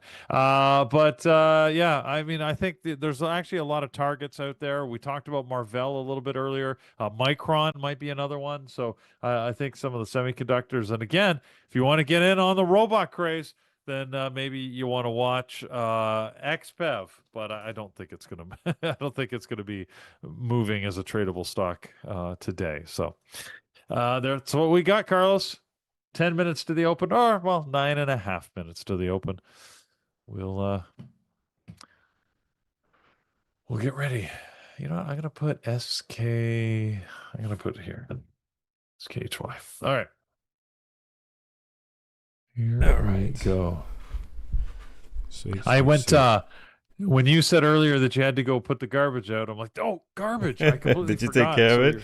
Yeah. Well, yeah. I ran out. My wife was just waking up and coming down the stairs, and she's like, "Oh, I'll go do it." I'm used to normally she's at work by now, but I said she's off this week, so she was able to do that for me. So done, taken care Nice. of.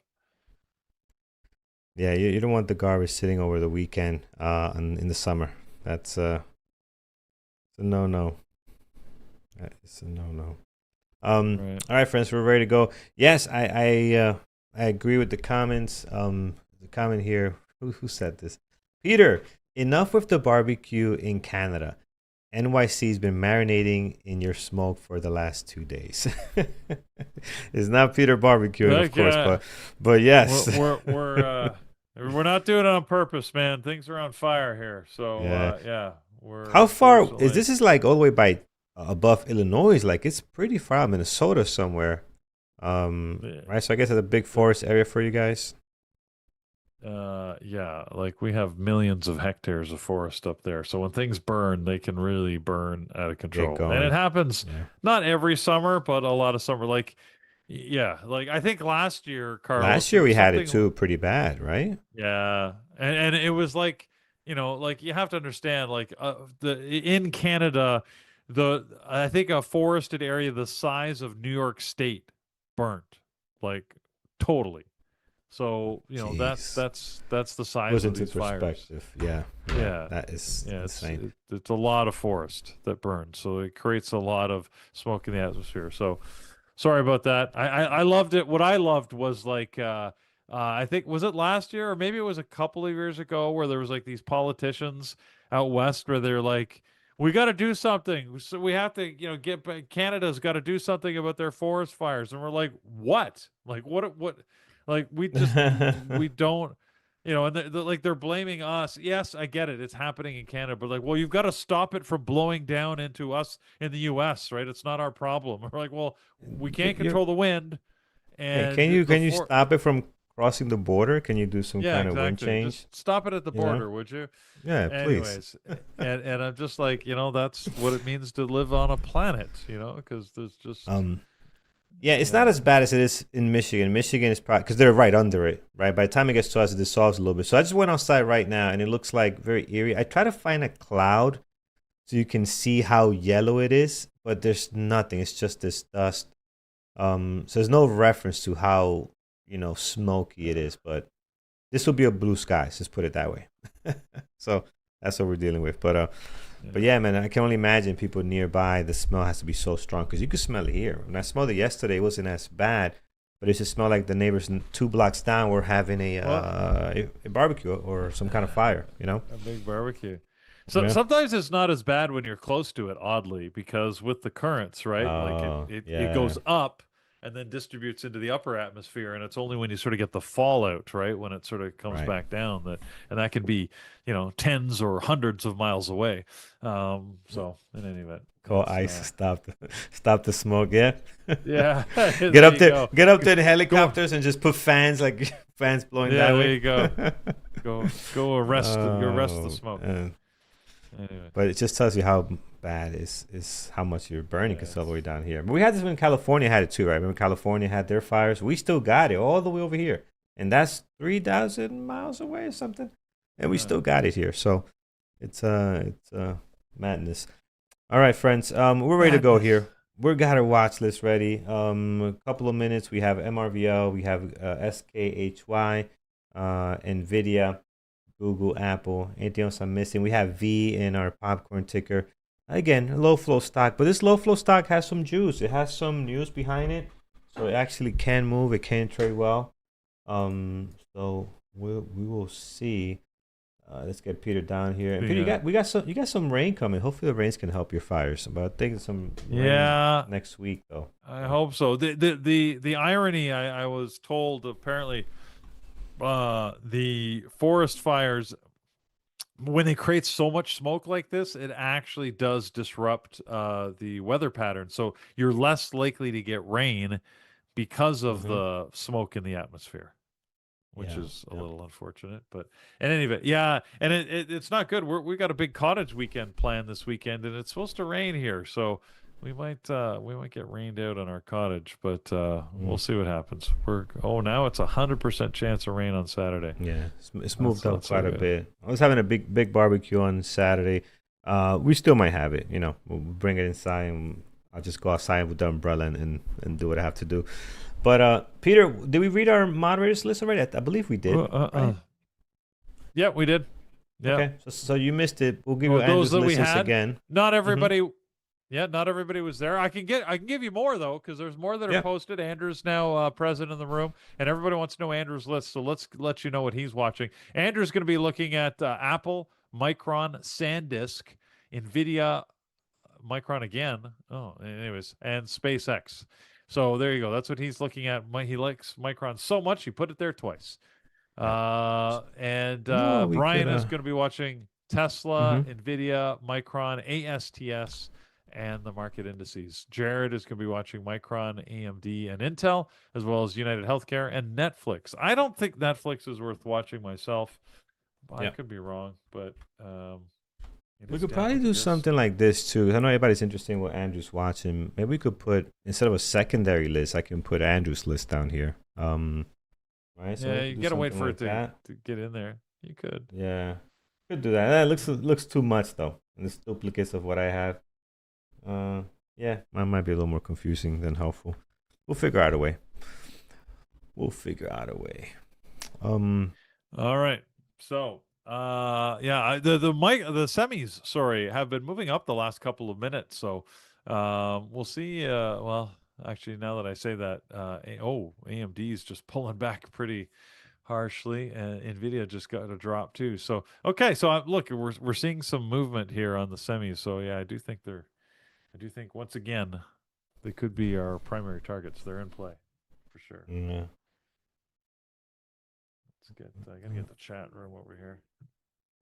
All right, 2-minute alarm. 2 minutes to the market open. I think everybody needs to live in a co-op dead end roads. I think those are important. It changes the way you see things. It really does. Like you know those dead, like those it's not co-ops. It's called you go up a hill and it's cul-de-sac. Everybody's living a cul-de-sac where it's only one entrance and it's only all your neighbors and then there's a dead end. It changes the way you view life. It really does. Because when I drive up my brother's dead end, before people even know a car's coming, they turn around, they're ready to wave. And they don't know who you are, but they know if you're in here, you're a friend of a friend of a family of a friend, and everybody's so nice, it's unbelievable. On a regular street, nobody gives a damn. Go. But once you do that, and then what it does is you have these parties, these get-togethers, like he's always getting together with all his neighbors from the top of the hill to the bottom of the hill. You know, different races, different colors, different backgrounds, red, white, blue, doesn't matter. But when you live in regular streets, it's different. It's different. But I think everybody needs to live in that point at one point. Okay. Get your point of view changed a little bit, or a broad social engineering by Carlos. Yes, I agree. That's the future. New places are all gonna be like that. All right, we got 30 seconds to the market open. Let's see what let's see what we're gonna get. Friends, we'll give it to you again here. Andrew's list. Peter mentioned it a couple of times, but we'll put it right on here again. AA means Andrews. There's the AA list.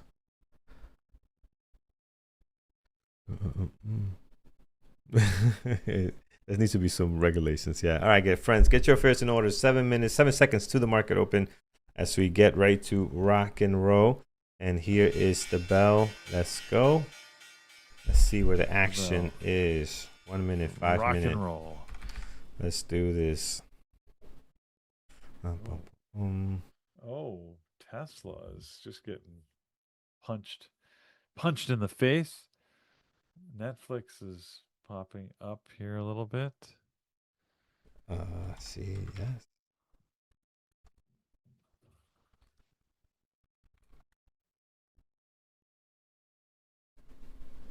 Oh, Amazon is popping up.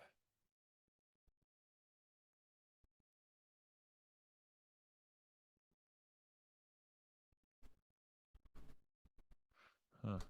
Oh, Google going. SKHY. Not much there. Not much we love right now, folks, but we're searching. Yeah, like 'cause there's movement. Things are Yeah. popping or Yep. dropping, but I'm not. Yeah, it's not quite what I'm looking for. Microsoft just went red. Apple is hanging on to green for the moment. MRVL's got a nice engulfing pattern on the 1 minute here. For a possible drop is below VWAP.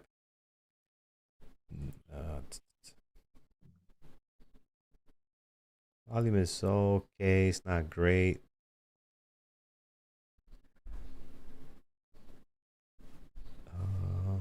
Market is bearish. Not right now, right? It's moving up. At least the last 2 minutes moving up a little bit.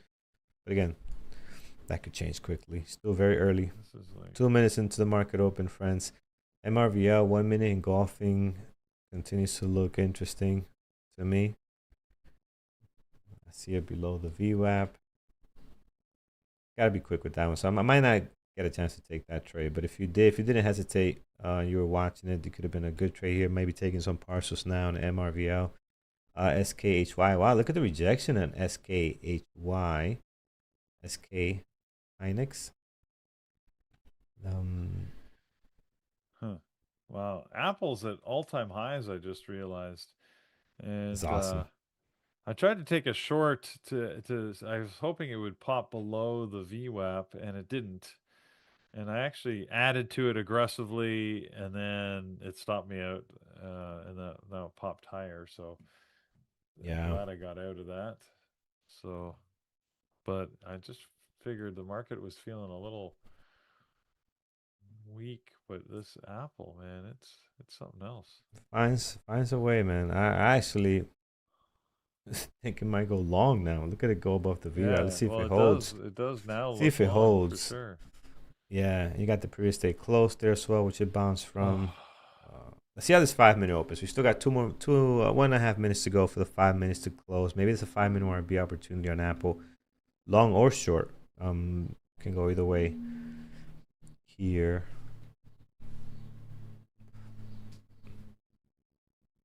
Is Apple going to trade with the market? Market selling off. Wow. AMD. What's going on with AMD? AMD pushing up. Tesla pushing down. PayPal not doing a whole lot. NVDA following the market a little bit. Don't see anything yet. Google's losing some ground. SKHY. Nothing yet, friends. We'll find something. Patience. We'll get something here to do. IBM buy at 204. You're thinking long term when you say buy. IBM. I'm still thinking short on Apple here, but it's I don't know. Yeah, IBM, man. This looks extended. Like, yeah, it looks extended. But who knows? Can go lower. But look at that. 3 days after the gap down. 3 days back to back. There's the move. Some Dope. more. Peter, don't chase it. I know it's tough.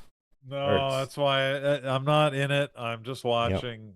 Apple wasn't the thing I thought I'd be trading today, but it's when I realized at the open it was at all-time high, and I thought if the market's weak, then that could have a chance to pull back off those highs. But anyways, I'm out at break even on that earlier trade. I don't think I want to chase it. It's not moving very aggressively downwards, which means it might actually pop up here. But the Market Atlas has got a whole ton of orders sitting at 326.50.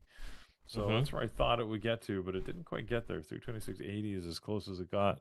So now it's back at the break even. Anyways, we'll see what this market does.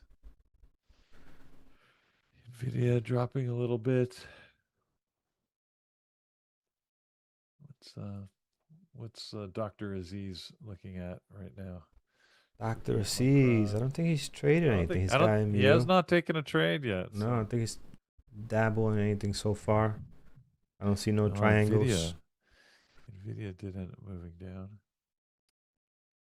Apple trying to get above the VWAP. Apple could be a good long, man. I don't know. Like, and I know you missed this drop here, but it's coming back. It's coming back pretty good too. I Look at know that. that's Engulfing on the 5. I don't know. Hard to short this one, I guess. it's hard to go either way on it. I think because it's Yep. just it looks uncertain. Oh, MRVL, friends. MRVL. Beautiful, beautiful trade. Or setup here. Look at that drop. Going nicely. SKHY. A little bit messy. Nothing to see there. Google swell dropping a bit here. Apple.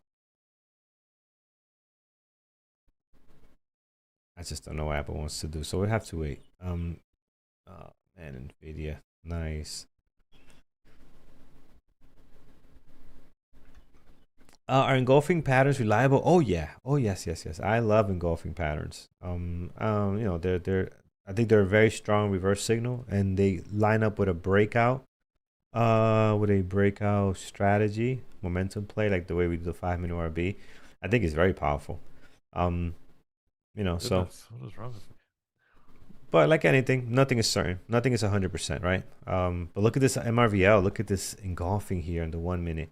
By the way, the only 1 minute strategy I trade is the engulfing pattern for the most part.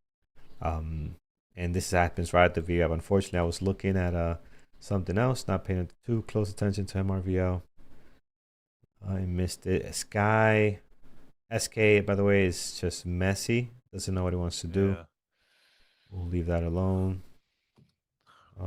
Apple. Yes, Andrew is trading. Yeah, he's trading today. Yep. I It's mean, in the chat. he has it. Oh no, he's long SpaceX right now. So SpaceX. What is SpaceX up not to? really, not a lot actually. Okay. And you saw SpaceX yesterday, right? Hitting the low of 132-ish. Not well, but down below the 135 initial offering. So SpaceX seeing a little bit of weakness there yesterday. Let's see if it can recover today.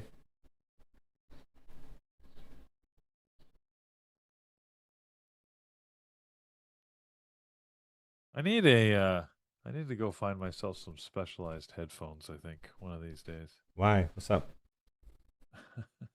It's headphones I've realized aren't designed for us large-eared fellows. I have very large ears. I can't deny that. Okay.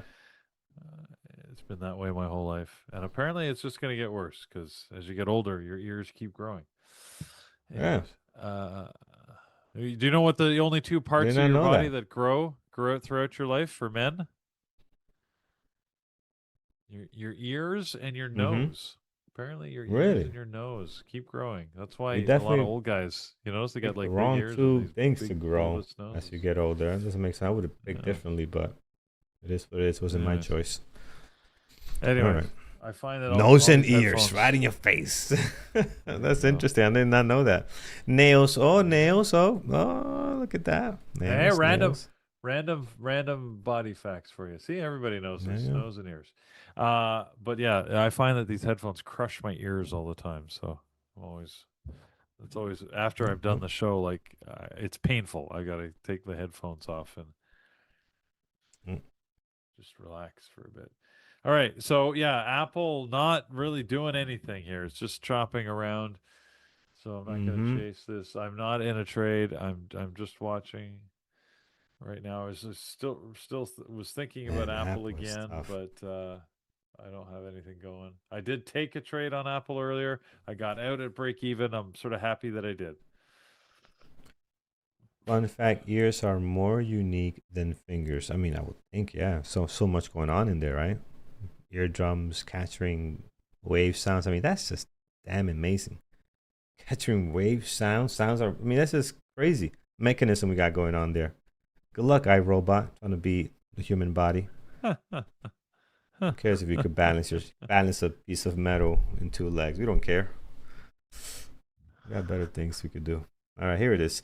Apple's back above the VWAP. Trying to see if we can get something going here. Let's see.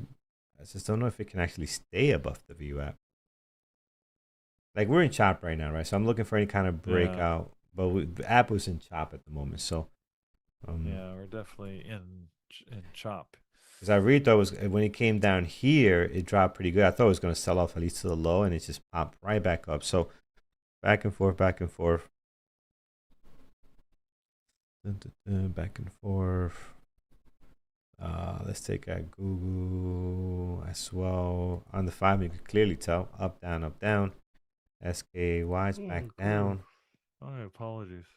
Oh, no worries, my I keep friend. Oh, SKHY, a little messier today than last trading session. What was I And didn't even look at the market. What was yesterday morning's trading like? Was it any good? yesterday, Were there oh yeah, opportunities? we had some good opportunities. Apple was nice. Okay. SKHY was my trade, but I took a partial and I stopped out. And there's some other pretty good trades yesterday. Day before was awesome. We had was it PLTR? I forgot it was, but the whole week's been great. Besides yesterday, we've been having a really great week.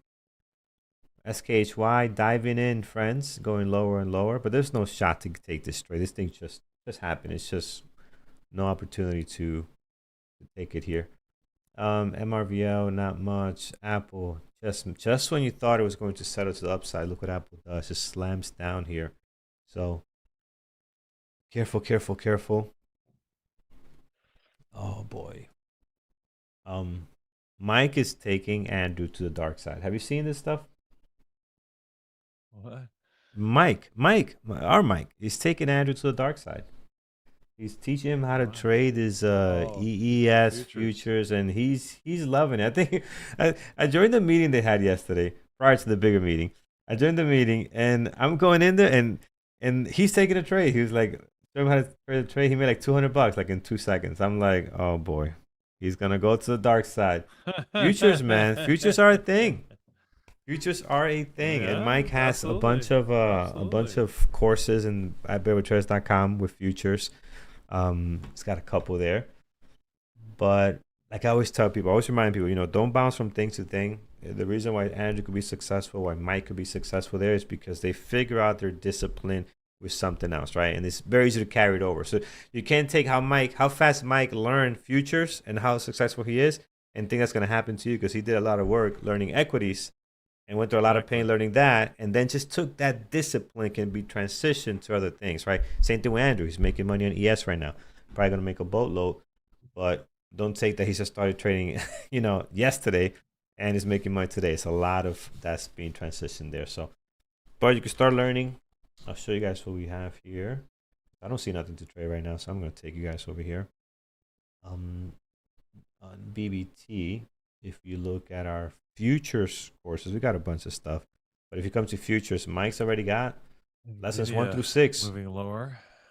right here. So go take a look at that, man. Just incredible. All right. Let's see what's happening here. Apple, nothing. NVIDIA moving lower. Yeah, NVIDIA was actually decent. What else? Apple. I don't see nothing here. SKHY lower. MRVL lower. Very nice short on Rocket Lab. Yeah, it's good. Man, I want to trade. Come on. Let's get Oh, this something V. Apple is horrible. V's Okay. doing nothing. SpaceX trying to go here.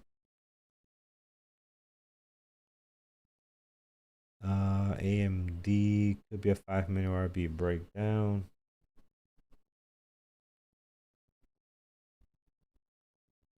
Don't see nothing, friends. V is not Yeah, following the market. Go ahead, Pete. I just realized SpaceX's price. It was this morning below the 135, which is pretty significant actually. Yeah, even yesterday. Yesterday, I mentioned probably missed it, but I mentioned earlier. Yesterday went down to 132, well below Yeah, that I see that. 135. So Wow, okay. yeah, I say the worst is gonna get. It's probably gonna hit 100, 85. The worst. People are saying 50 and 40. I'm like, nah, I don't know about that. I don't think it'll get down there. I don't know it'll go that low. Yeah, No.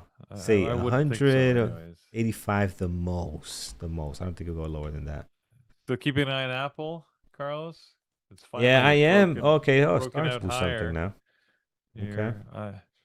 You don't want to chase this too much, but Yeah. it's at Yep. these all-time highs. So clearly, it's got support. It's weird to have support up at the all-time high like that, but hey, Mm-hmm. why not?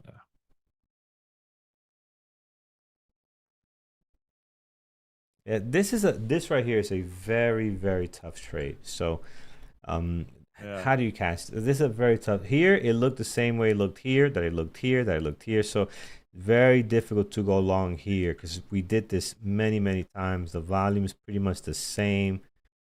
It's very tough to cast that momentum type trade there. There was just no real signals for it. So let's see if we can get to 329.64. Oh, beautiful. It's going. Apple finding a way to get it done. Their all-time highs is up here. 329.64 is our Whoa, what the pre-market heck? high. I know. So that wick, What was what's up that with that candle? wick? Yeah, I don't know. What's up with that? So, Yeah, uh, I don't need anything yeah, else to tell me. Just nuh-uh. leave it alone. I don't want a part of that. That's madness. Yeah, that was a little wild there. Uh, Nothing, friends.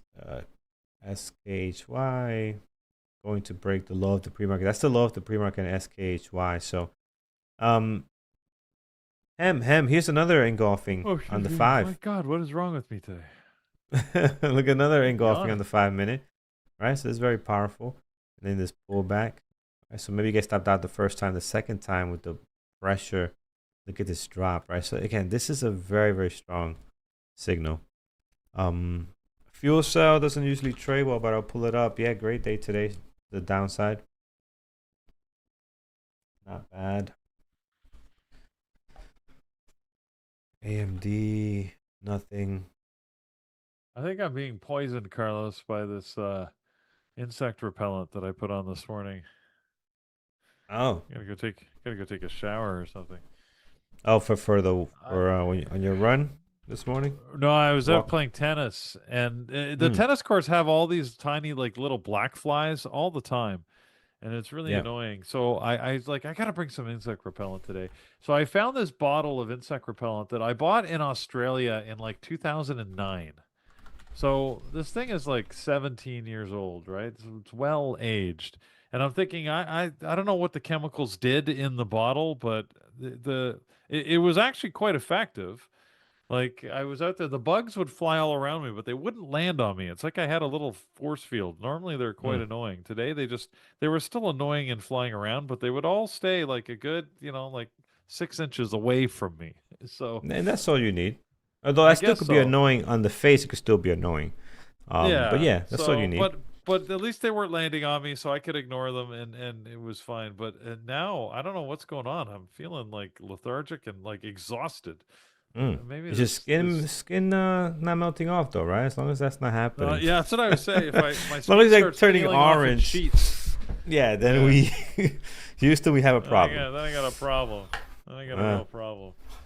Anyways, Look at no, not yet. MRVL. Oh, that is beautiful. MRVL, Yeah, beautiful short here, man. It just keeps going. humorous. Um, For sure, it's expired. It is, but really, what you need to know is, like, what happens to it when it expires. I suppose, it's right? just Because not as strong. That's it. It's nothing. I think it's just not as strong, or yeah, it's just not as strong. It's not gonna. I think it's it could bad. be. I mean, Yeah. I don't know. As long as the chemicals don't do something weird, right? Some weird chemical reaction in the bottle. That Mm-hmm. you know.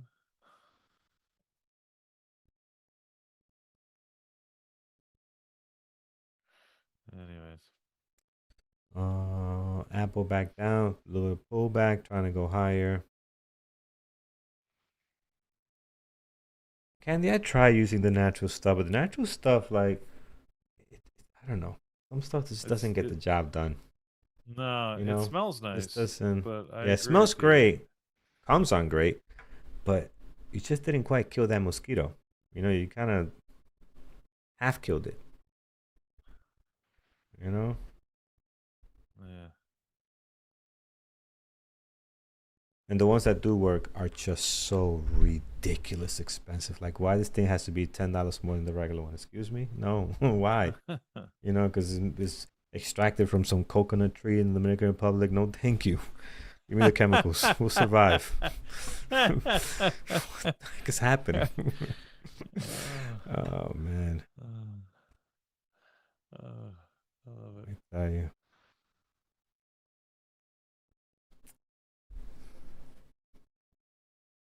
Friends, if you got them, smoke them. I see nothing right now. So hopefully, you guys did well. Carlos, what did you guys think about Tesla, and what it will do today? I mean, I had a great drop here and just continuous drop, but I have no Great idea what's going drop to do right off today. the open. Yeah. I don't think there was much of an entry opportunity after that. Like, it looks okay on the 5-minute chart. I'm looking at the 1-minute chart. It's a little messier there. So Yeah. I don't know. I personally haven't found a trade yet. So I mean, again, I tried an early trade on Apple, got it at break even. Nothing since. So Yeah. And the second part of that question is it going to go below 365? I mean, I don't know. not today. I don't think today will go below 365. Something really's got to fall apart. You know, I don't think today, Yeah. but over the next couple of days, I mean, that's an area where we've been at a couple of times. So we're very close a week and a half ago or so. So you just never know, man. You just never know what's gonna happen. I think it'll be a big move to try to do today. But Tesla's known for making these big moves, right? Look at that. This is a $30 day. So they do $30, $25 candles very easily. You just don't know what day that's going to be, right? There's no signals on when that's going to happen. Candy says we're not using the right product. Could be, Candy. Could be that we didn't do enough research. I mean, I think it wouldn't help I'm Peter's using- case of whether it's expired or not, yeah, natural or I'm using not. I think it's 17-year-old stuff. I don't know. I Not even guess the- I've had this thing. I've had this thing in the cupboard for all that time, and I'm thinking, I don't. Maybe it's only good on Australian bugs. I don't know. Anyways, You never it know. seemed like it was working just good. Just Yeah. maybe it's because the North American bugs aren't haven't seen that stuff, so they're like, what the heck is this? We're not going anywhere near that. Could be. Apple friends, what a move. Apple doing what it does here. 330.19. 330.19 here. And wow. Looks like it wants higher. So pretty great move on Apple. Very, very strong. Yeah. Continuing higher. Insane. Andrew, we gave one away yesterday. Those that hung out, it was almost last minute. We got to 500 likes and we gave a free funded account yesterday. The winner was I forgot the name, but I got his email address here. Joe won last week. He got his codes this morning, and yeah, so we had a winner yesterday. We can still give a 1 month elite membership away. So still hit the likes. Let's hit the likes. Let's get that one. Then next week we'll do another one again. So every week. Free giveaway, but we got to get to those likes. 500 likes is what opens that up for us. Apple doing some stuff. Google choppy, NVDA trying to come back up. SKHY, MRVL. Got a couple of things looking okay today, but again, none of them hit my trigger to enter as far as the way I trade. So no opportunities for me so far. Coming up to almost 25 minutes after the market open. Really? V new high? Oh my goodness. This stock is wild. Yeah, there it goes. It was $27 just yesterday at the close. $26.40 today. And it can go wild. We hit 50, right? Yesterday? Day before? 48, maybe 49. Quick math. So yeah, the V. The twin V power cats. On the move. Yeah, on the move. They've been hot all week. Andrew should buy a boat. He lives in Vancouver. He needs to put a boat in the marina there. Maybe he needs to buy himself a twin power cat. Or Banana Boat is their other brand, apparently. Yeah. Banana Boat. Yeah. I don't know. You're not convinced? You're not a boat guy? No, I'm a boat guy. I don't think Andrew's a boat guy. I'm No, trying to he's picture. not. And I'm trying to picture Andrew Andrew's take the course and go through all the no, licensing, no, and no. I'm like, Andrew said before he's definitely not a boat guy. not doing that. No, no, That's no, why no, it amuses me to contemplate him buying a boat. So no. I think that Now the boat that he Andrew. will buy is the one with the captain on, right? That I That's could what see I was him just doing gonna that. say. I agree, 100% agree with you. That's exactly what I was just about to say. The only It's boat got to I have can the see crew. Andrew getting. Yeah, exactly. It's got a crew.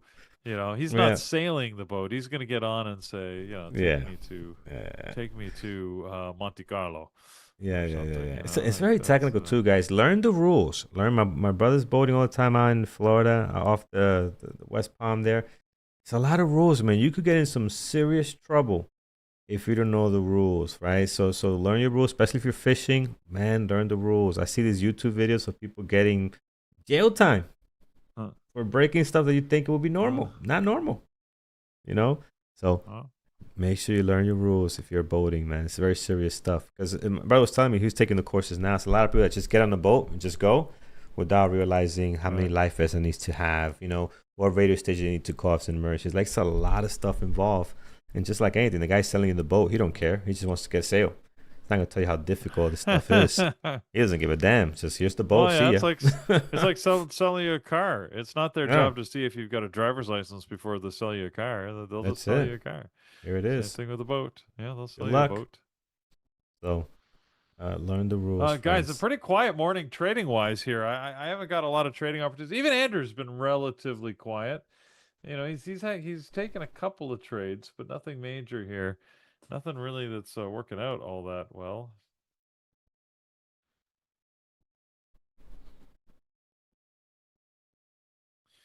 Oh, So, Lambo boat. yeah, well, uh, that's actually a good looking boat, by the way. yeah, it looks fun. And it's not as Yeah. comfortable, but it looks fun. Yeah. Yeah, I don't know. I Again, don't we know about haven't we comfort haven't been on level. it, so we don't know. True. uh, True. Doesn't Conor McGregor have a Lamborghini boat? One of those, yeah. I think. That would make sense. Fits with his personality. Looking at V here, just hit 42.99 and slammed down $3 to 44. Not halted because it's still within limits. It's got a pretty wide range now at this price. How much you can move. So just careful on this one, guys. RKLB, is it going highway to hell? Oh my goodness. RKLB hitting the deck hard, my friends. Going on the water here Oh. with an anchor attached to it. Just not good. I think you need to use Wow. a space analogy there. It's That's true. It's a space rocket falling into lab. the Yeah. sun. It's That's crashing back it. to Earth. It's Oh, something, but yes. yeah, So Rocket Lab is just down. it's weird though. They were having a good time in May, and They something were. changed. And yeah, they're having a great time in May, taking off here nicely. And then Dude, something changed in re-entry back to Earth, like burning as into soon as the pieces. So SpaceX, the what happened? confirmation of the SpaceX IPO, Oh, that's that what it seems to be was. what I think so. Yeah, It when the coincides with it SpaceX. time wise Mm-hmm. because they announced it was Six like twelve. June the 1st or something when we learned the details because it only Oh, IPO'd yeah. what June the I can't The remember what the date 12th. was now for SpaceX, but The June the 12th 12th, was, June yeah. 12th. There you go. So So from there, look at the drop on June 12th. And then from then, it hasn't been great. Yeah. And then June 1st. You're right. June 1st was when they started dropping. So, yeah, so you are absolutely right. There it is, June 1st. And then the 12th. Wow, look at that. But this seems more, because SpaceX hasn't done anything yet. Well, what they have done, they haven't even reported yet. But this seems more. but What else? but What's happening, you guys, know with Rocket this Lab? this market's all on speculation, right? And Yeah, it's look at I that. don't know. Maybe it's because they haven't done anything. You know, they Could be. haven't done anything to. Love the comment. The best boat is your friend's boat. That's true. That I've is been on true. many. Yeah. I've been on many boats, and none of them have been mine. So, and Yeah. it's an awesome time. It's an awesome time. Yeah. So, oh yes. Yeah, boats are awesome as long as you don't have to pay the maintenance and That's it. and That's it. mortgage and all the And here's costs. work because here's you got to take it out the water in the winter. You got to winterize it. I mean, Yeah, it's a lot of work. Pay for exactly. the storage. It's here. It's not easy having a boat It's here in like the East Coast. it's like a cottage. I mean, we go to lots of. We're planning to go to a friend's cottage this weekend. We went to a friend's cottage last weekend. I love going to That's it. cottages as long as it's somebody else's. Let I gotta them. have the right friends. Andrew, you gotta get a boat. Where's Andrew? I gotta get a. Yeah, see, that's why I want him to Now have a he's gotta boat. get I a mean, boat. it's completely selfish. Yeah. I don't want a boat. I Uh, just want him to have a boat so that I can go on his boat. I agree. I agree. Oh boy. It's a good talking piece too. He could come out of his balcony, his penthouse, and say, "Hey, that's my boat down there. You know, parked in the marina. Yeah, It works." yeah. PayPal doing some stuff. Pushing past the high of the day here. Wonder if John is dabbling in that. MU PLTR. Yeah, man, I got nothing today, guys. No trades for me yet. Okay, PLTR. Thanks for the call out. Hanging out at the VRP right now. PLTR traded very well early this week. Extremely well with that move for that pop.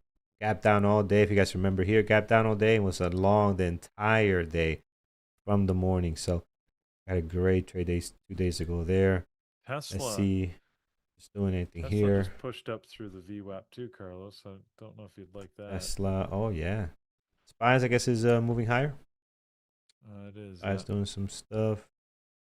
All right. So which one looks better, Tesla or PLTR? Well, Tesla's not stopping, so it's not even pulling back. You Look pointed at out it go. Tesla 3 times. All right, Yuka. Our apologies. We weren't reading. So we're both dreaming.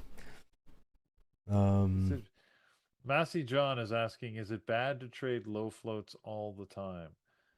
I wouldn't say it's bad, but you really have to know what you're doing. Low floats are those where you can lose a lot of money, very frequently, and then make a lot of money infrequently. So, the problem with low floats is they're so volatile that when it works, it can work famously well. And you could, you're like, this is awesome. Why wouldn't I do this all the time?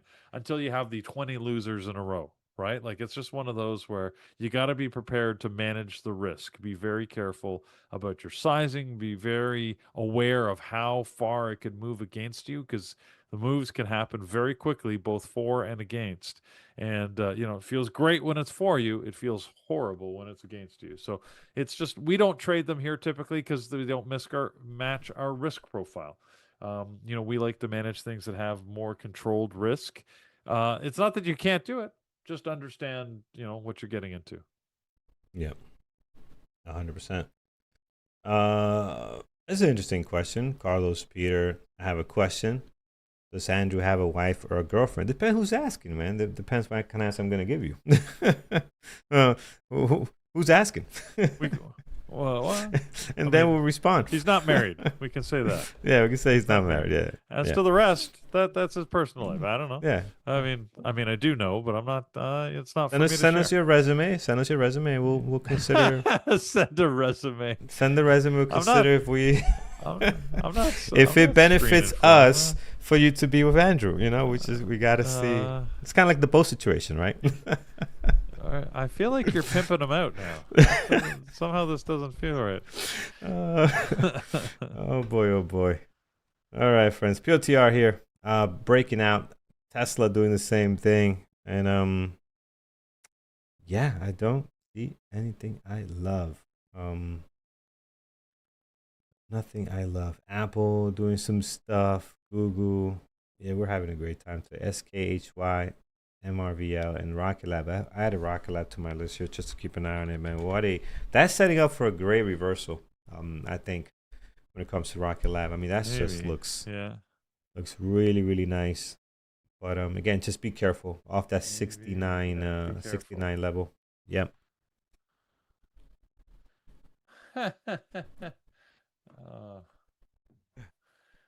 BBT dating site. Yeah, I don't think. Traders finding traders. like Christian Mingle.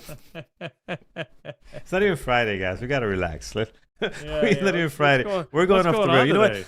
It's the summer vibe, It's man. We're having the yeah, I summer guess. vibes. You know, the kids home. Everybody's. You got your kids and family. We're in summer mode right now, vacation mode, and many people are. It's just it's a good time. It's a good time before we get back into school, the routine. Enjoy it. It goes so fast. It really goes so fast. Um, but yeah, we'll probably take another PLTR nuclear move like Monday and rewrite his will this time. Oh, I see where you're going. I see where you're going. PLTR, NVDA, Apple diving down, diving to the VWAP. So that was, I'm not sure Yeah, lived, but didn't really yeah. sustained enough. Now you didn't end up taking.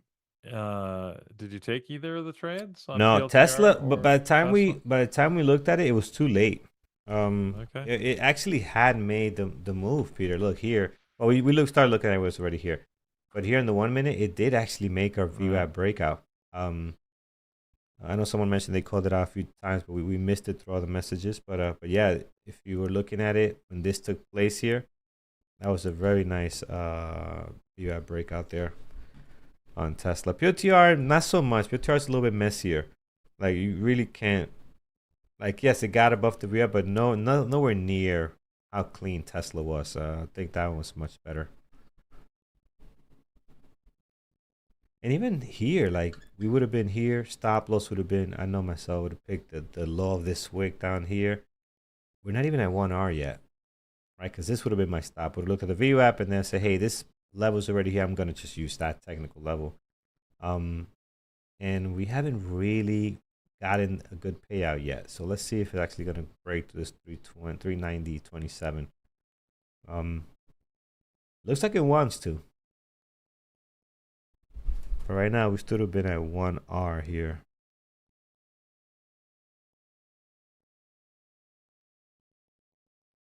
PLTR is also coming back.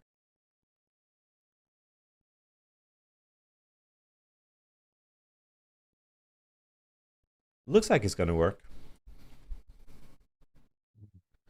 Looks like it's going to work. Maybe.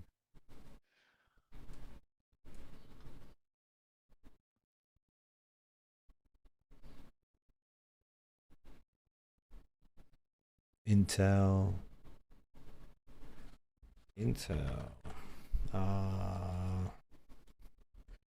Yeah, Intel's moving. Intel's doing some stuff. Tough day, man. At least for me. Tough day. Yeah, I haven't found any further opportunities here. We got some up and down movement here. SpaceX just end up. Look at how choppy that is. So not much going on there. Mm. That's UNH. UNH. Definitely not my style, but yes, the drop there. The drop taking place at UNH. MRVL was awesome. Really good. Coming to the VRAP now, but it's just I was looking at it before you mentioned it too. It's just pushing right through. It's like it's not giving you no opportunity to get in here, unless you trade. I know some traders just get in right at the VWAP. No way, don't wait for a pullback and a setup. They just get in, and that's their strategy. Not that anything is wrong with that, but yeah, it's just.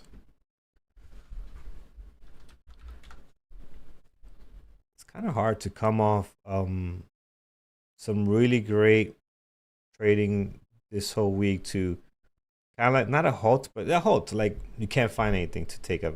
Like I'm itching to get into something, but at the same time, I know that hey, well, gotta maybe control I've got an yourself. advantage because I haven't really been trading much this week. That Yeah, I'm just saying, okay, there's nothing to trade. There's nothing to trade. yeah, That's the way it is. yeah. AMD is up above VWAP. It's so is Marvell. How about you might like Marvell, Carlos? I don't know. I don't know where Yeah, it's it's gonna pulling go. back here now. I thought it was gonna go, but if it pulls back here, then that could be interesting. Because then this will be the breakout here. Much more of a bigger type breakout. Pull back. Let's see if it holds on the way back up. We can get in for a possible long. Love TSM. I know TSM was in play today. How are they doing this morning? TSM. I don't see anything for me and my strategy on it, but I do see that they're pulling back now. Yeah, no. That looks good, friends.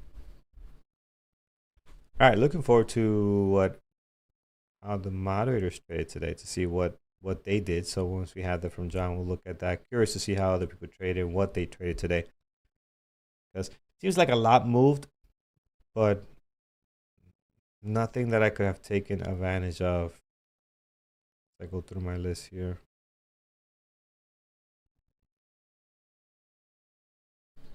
IWM, we'll look at Baba. IWM right now. Oh yeah, IWM. Having a great morning. SPY following suit. What did Apple end up doing? Apple doing the opposite of whatever the SPY does. It just seems like that way. Hood. It was interesting. Nice VWAP false breakout. So you got the pop here, fails, and let's just look at this beautiful drop. That could have been something, which is also tied to like a 5-minute ORB, a nasty one, but still a 5-minute ORB. Like this is the 5-minute range there. You can see the pop off the VWAP. That could have been a trade. But again, you have to be watching that very closely. Yeah, I'm watching MRVL for the retest. Let's see if it comes back up. So this all looks great. Let's see if it next year can come back up and push high. It looks like it wants to.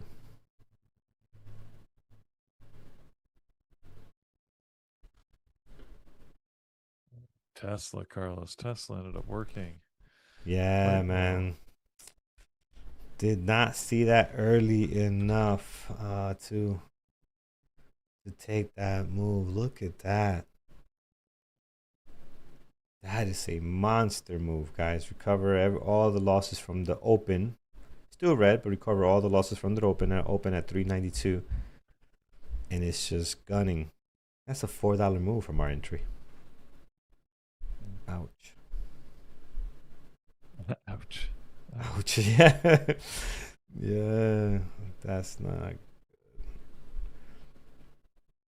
good. Not liking MRVL, guys. Like it's trying to do the retest, but it's not doing it all that nice. No. Might be failing actually. Might be going back to the low. Might be actually a false VWAP breakout. Yeah, this is failing.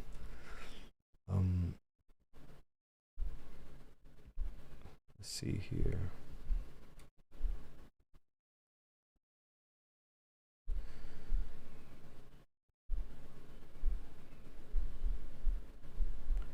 MRVL looking for a possible play here to the short side.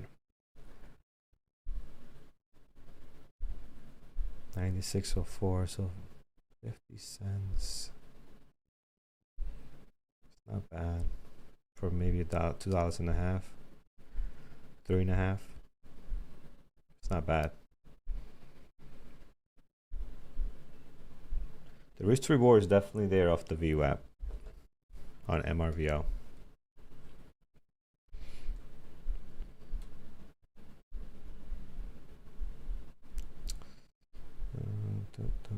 Let's see what it does here.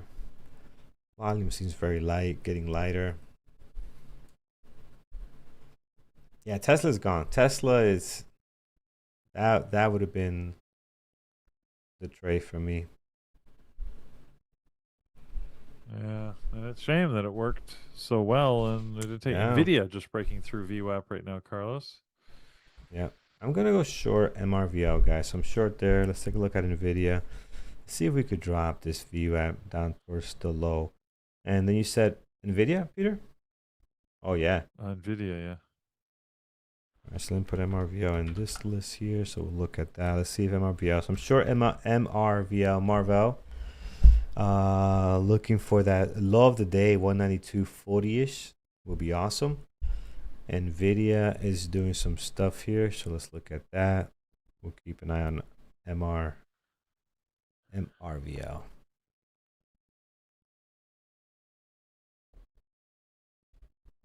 All right, let's see what we do here.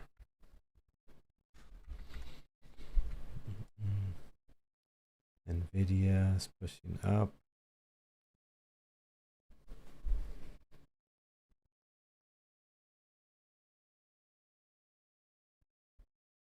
Let's see if we got a pullback on NVIDIA. MRVL might be stopping me out. 196. It came right to it. 196.73. Like it made a new low, but then it just came right back up. This might be a weird one.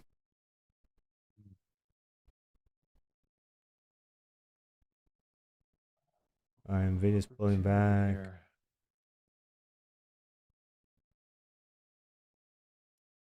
Tough day, man. Tough day. I feel like I'm working today. Short on Marvell? Huh? Interesting. You went short on Marvell? Yeah, I went short here for the VWAP breakdown. I'm trying to practice this VWAP, false VWAP breakout. I mean, I got in a little early. I thought it was going to go. I should wait for like the pullback and then the confirmation, but I felt like it was going to really drop. So I got in a little tad earlier than where I normally would. But let's see. Yeah, man, this market is tough today. Yeah. Again, I feel like we're in a waiting mode. You know, we sort of said that this morning. You know, we're waiting for the big macro news events. Like I said, we had data that came out. Oh, and as always, I forgot to tell you about the 10 a.m. data. The pending home sales came out. Actually, a lot weaker than expected. Actually, that's interesting. That is so weak. Where's my cursor? Here it is. Let's see what we got on home sales here. Yeah, -5%. That's definitely towards the low end of home sales we've seen recently. The forecast was 0.5%. We got a -5.4%. So that's quite significant in terms of the home sales. The market, you know, like I said though, look at what happened at 10 a.m. though. The market was moving higher and it didn't bother to stop. Retail sales came in roughly on target. Business inventories on target. So, you know, despite the low home sales, the market said, yeah, whatever. Right. So that's why I always forget the 10 a.m. data because the market usually ignores it. Yeah. So happens a lot where it doesn't really make a big move on it. So yeah. All right, so we're back down on MRVL. NVIDIA failing as well. So that VWAP breakout's not working out right now. And let's see, it's just not a whole lot of volume on MRVL. My stop, yeah, so my stop it's above the VWAP. I don't want it really going above, definitely not above this 196.90. That's almost $1. I don't mind giving it $1, but I don't want it settling above this area here, right? For sure, not above this 196.96, right? So we'll see. We hit this a couple of times and we sold off, which is nice. So I want this to continue to be resistance, but I won't be out right when it hits it. I have a little bit of wiggle room, like another 20, 30 cents to play with here. So let's see. It's trading very, like the more I'm looking at now, the less and less volume we're getting. So it's trading very choppy. You see how it's moving? Like it's not very fluid the way the candles are being created. Let me zoom in a little more so you can see it. So see that? It's not that clean. NVIDIA, guys, also failing, going back below the VWAP. So this could be another one that maybe wants to retest the low of the day. But I did like it better for a breakout, not coming back down here. I feel like an MRVL has a better risk to reward, I think, but it's probably the same thing. It is probably the same thing. I mean, it looks like exactly the same. Here's MRVL, here's NVIDIA. I mean, it's not much difference, but for some reason I like MRVL better. on the breakdown. Maybe because all the moving averages. I don't know. It looks the same. Pick your favorite. There's not that much difference between them. But for some reason, I like MRVL more. But they're both moving similar. Very low volume on MRVL. Yes, I agree. This is why you're seeing that kind of like slow movement type things. Cause when you can, I send you a message on Instagram. Oh, I got Instagram. That's right. I haven't been on there in a long time. I should. I like communicating with you guys through there. I should definitely go more on Instagram. I gotta start posting again. I haven't posted in some time.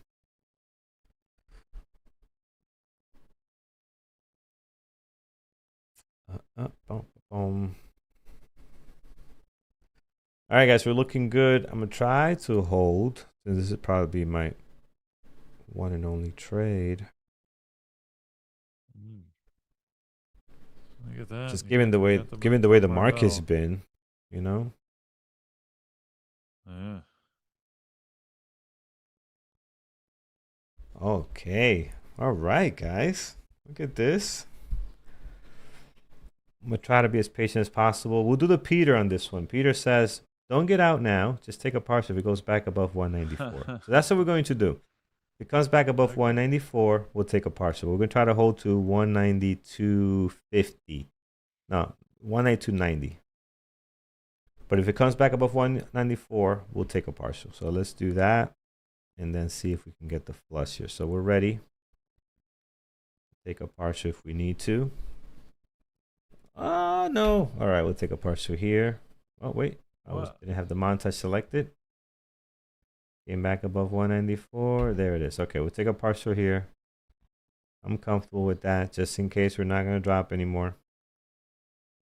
And let's see if we can get lower. It looked like it was going to drop, though. It really looked like it was going to just take off. Yeah.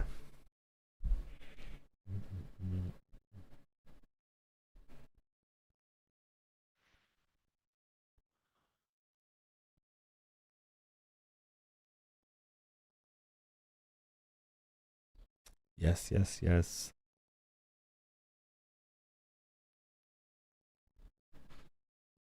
I love your comment, and that's exactly the way it should feel. We talked about this yesterday at my P Capital meeting, Tuesday meetings with our team at P Capital, right? We are with our boot camp that we're, I think, a little bit more than halfway through it.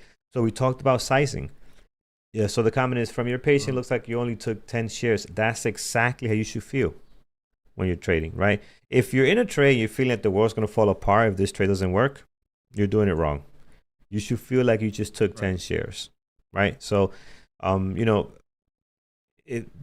manage your risk emotion accordingly, and that's exactly how you should feel. You could tell when I taken way too many shares. You'll see me. Hold on a second, sweating, overthinking the trade. I would have taken a couple of partials already way too early. You should feel calm, cool, and collected, right? If you don't feel like that, reduce your size, because you're gonna make mistakes. You're gonna make mistakes, and it's not worth feeling that anxious. It's just not worth it, man. I'm telling you, it's just not worth it. Now, I personally didn't take 10 shares here, but it feels like I took 10 shares.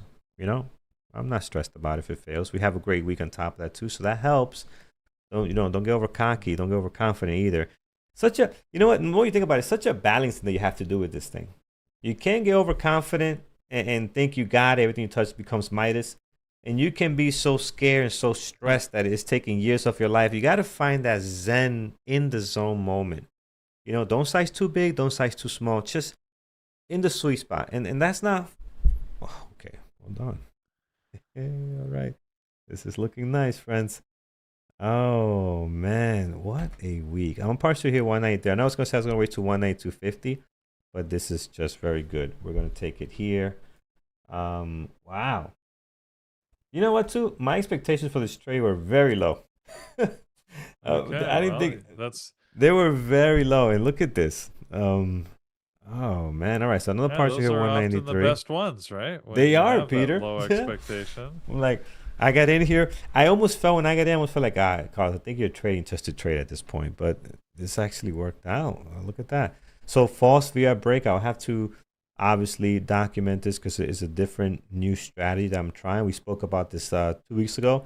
And maybe when some things does a false VWAP breakout, there could be an opportunity for it to go back towards the low of the day, right? Or the high of the day. So let's see. I'm going to document this one very good. This will be like one of the first or second one that we done. And we'll see if we could build another strategy off the strategy that we're already looking for. Like we are already looking for a VWAP breakout constantly.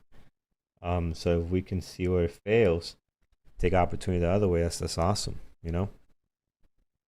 If you're sweating, you're sizing too big. Yeah, and sometimes I do that. Sometimes I size a little too big, miscalculate the risk to reward. And we'll tell you, yeah, I'm in too big. And we'll reduce our size very quickly. Like I'll be taking partials here, or if it goes against me, I'll just get out, you know, before my stop, just to protect my account. So we'll tell you, it happens. Peter, you've done it before, where it's just like, oh, I sized too big, or we've done it.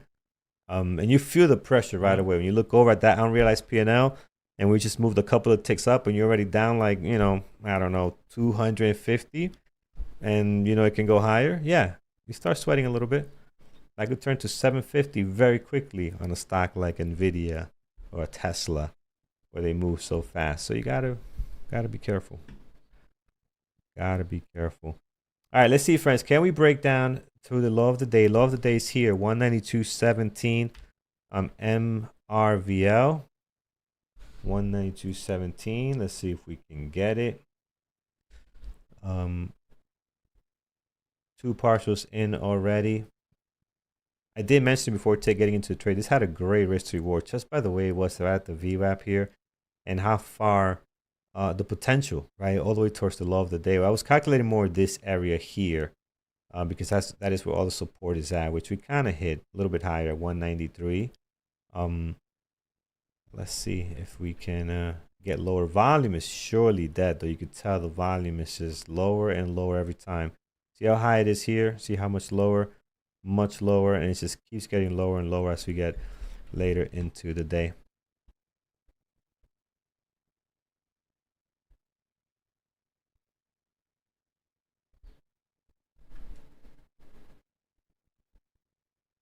David, yeah, thanks, man. Thank you. I mean, and that doesn't happen overnight, right? It comes with years of doing this. Like, you know, Peter did it, started trading for years, right? 2017, Peter, or more? At least day trading. I know trading is more. Yeah. But day trading 2017, 2016? Yeah. I started Sim 2017, live 2018. So it's been a long time, guys.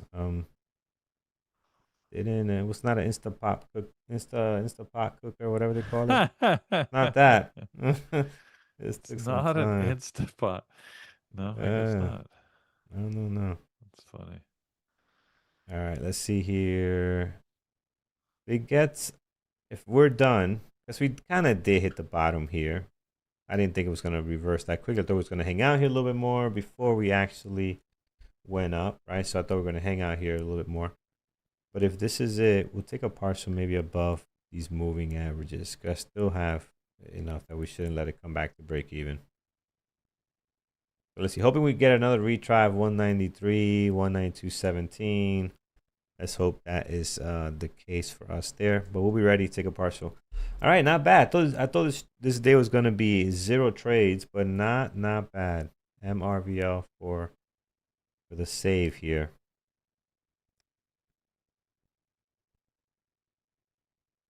Oh man, I need to call it quick. Starting to feel stressed, and I'm up 5.2. Ooh, yeah. Take the win, take the W, man. I agree. Absolutely. Up 5.2%. Well, we're an hour into this market, so yeah, that's great. An hour in, you're up that much, you know. PayPal's made an interesting move here. It's at the high of day. Yeah. Yep. Pretty low volume. See Mike in the corners over there. Mike, what's going on? Yeah, hey, how you doing? Mike in the doing corner. Good, man. What's Mike doing hiding in the corner?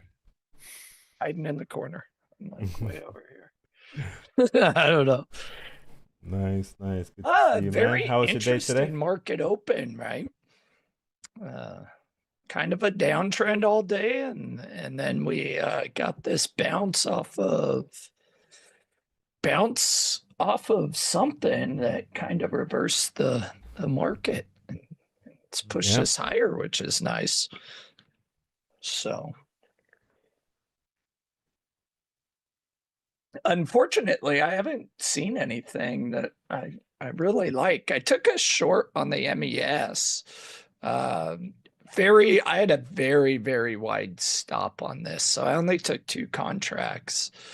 I took a little bit off here because I saw the SPY kind of hit a level that I thought it might reverse off of, which it did. But I wanted to hold the other contract for a close above 71.95. And you see, I did that because this came and it came back down and it tested it again. But then this candle closed even higher. But it's all right.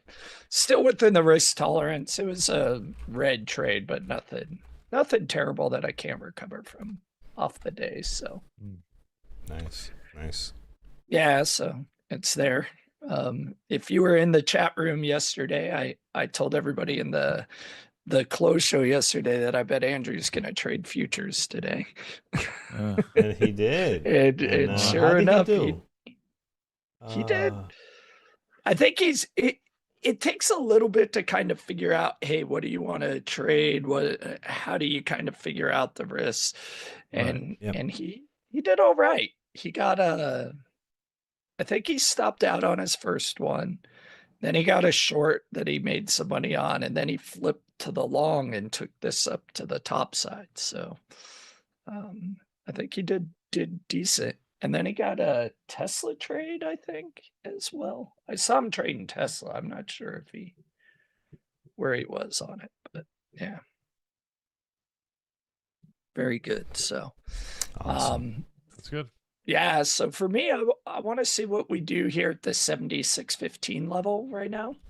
The pre-market high, this is where overnight or early in the morning, this is where we sold from. We rejected this 615.50 level. We really rejected it. So I'm interested to see what occurs when we go back up here. So we'll see. This could be the thing that, why am I so dark? Is it like super sunny? Okay, there we go. Oh, I must have turned this stuff down. Super sunny here, hot. Are you guys getting any smoke down there, or is probably not going down towards you, right? No, it's not going down towards me. It's clear as day. I think the high is supposed to be 95 today here. I think the Minnesota and Illinois probably got it the worst, and then we got the rest. So yeah, I do like trading futures. Somebody said you love trading futures more than equities.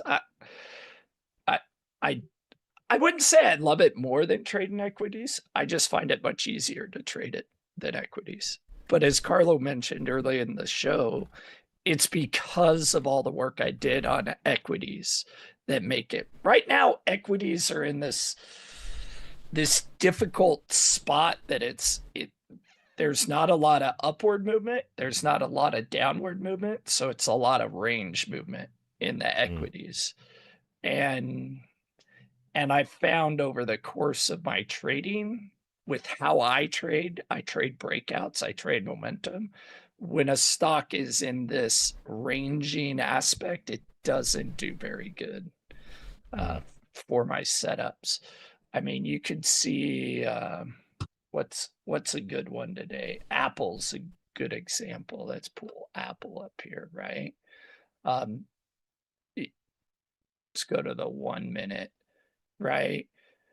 We break this, which looks awesome, and then we put in this weird wick, right? And then we break this, and then we come back and we come back. This isn't what I like to see. I like to see clean movement upward.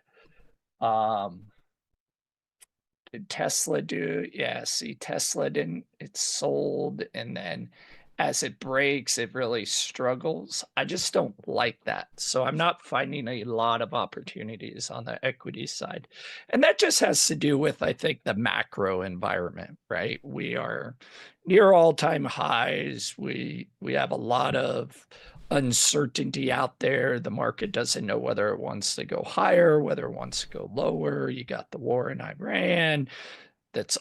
Are we on an on day today, or are we on an off day today with the war? I Right. never quite. That's the same question every day, right? That's what is Yeah, it like, today?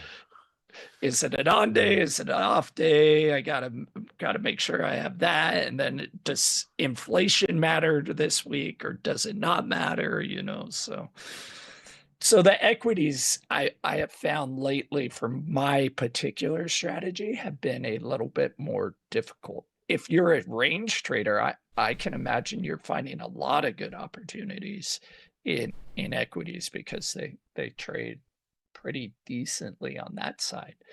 But I found futures, the market moves pretty well from one level to another, and when it gets to that level, it moves back to another level. And if you can kind of find those levels pretty decently, and you can find a pretty good risk to reward and take it for it.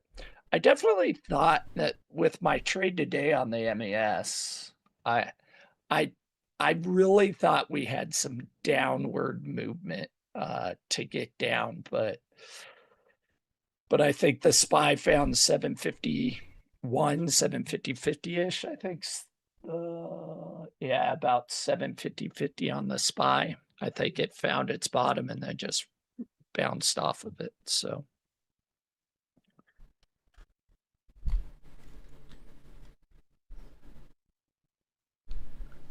the law, can you talk about equity futures? Oh, I haven't read up on it, so I can't speak clearly to you. But all a futures contract is it's a derivative of a product. So if you look at the ES or the MES, which is just micro of the ES, you're trading the SPY in a futures contract. And unlike options, where you have all the Greeks that are involved with your theta, your beta, your all those deltas and IV that will affect the options price. Futures is a standard, right? Every tick on a micro ES is worth $1.25. On the ES, it's $12.50. 1 point is $50 on the ES, $5 on there, and that never changes.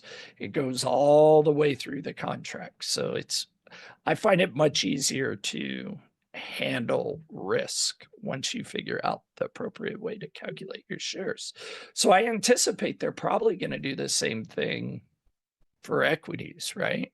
They're going to determine Tesla's tick value and point value, and then you can trade a Tesla contract, right? Similar to how you trade an ES or a micro ES. Why are they doing that? Because it's a way for CME to make money on commissions. Let's just be honest. That's where CME Group makes their money. So the more products they have, the more things people are trading, the more commissions that are coming in, the more profitability they have. So, and then, but just remember with futures, if you're in the US, talk to your accountant before you make any big moves in the future market, because the futures can have different tax implications than equities. So that is one thing to make sure that you have covered. And I did do that. I talked to my accountant to make sure I was structured and good before starting to trade it. So somebody last night in the webinar brought that up to me, and I was like, yeah, you know what? That's a good point that I've never really talked about. So just be aware of that. They are treated differently than your equities and your options. So That's for US. I have no idea about Canada or outside the US. So Fair. Remember, we don't provide tax advice. nope. We're not qualified. That's why I say talk to your accountant. Exactly. The-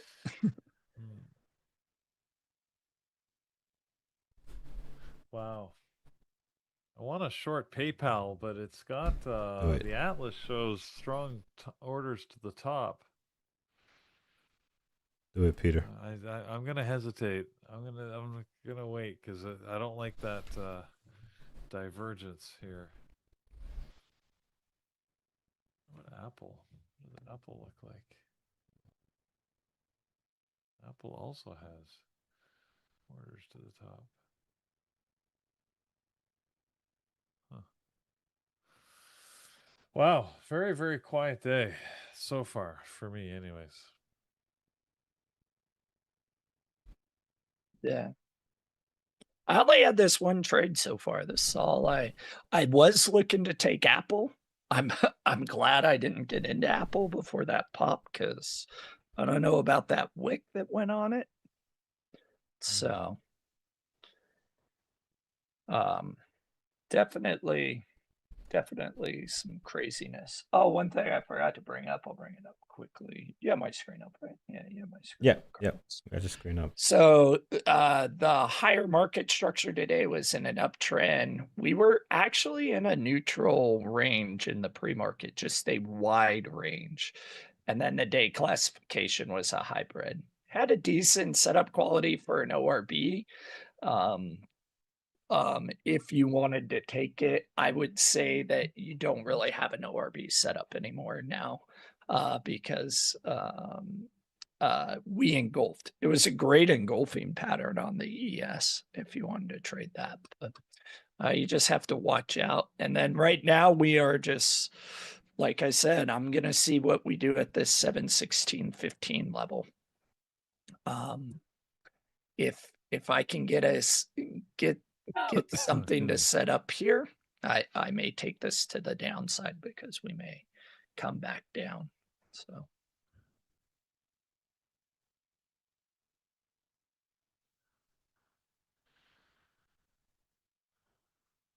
but yeah, we basically erased everything that happened overnight is what occurred.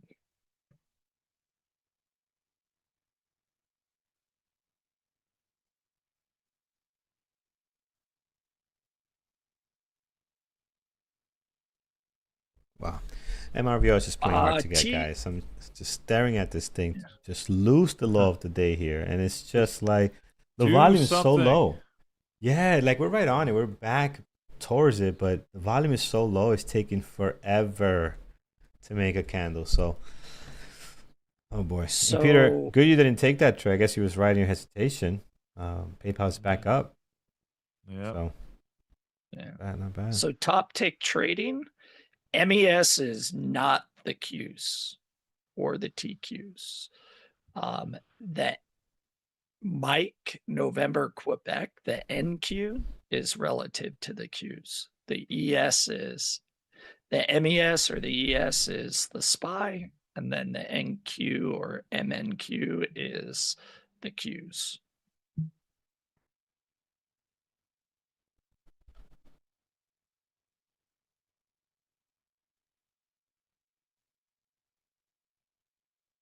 I don't think it's going to affect it much of anything. I think there'll be.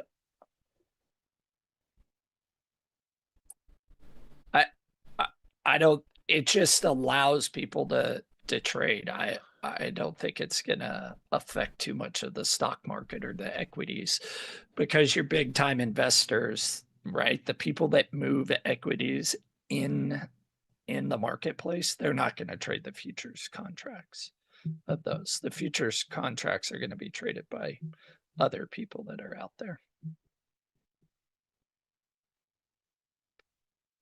I think there's some other firms out there, right? That you all are probably aware of that trade futures and provide funding for that. I think they'll probably get a boost because they'll have additional tickers to trade.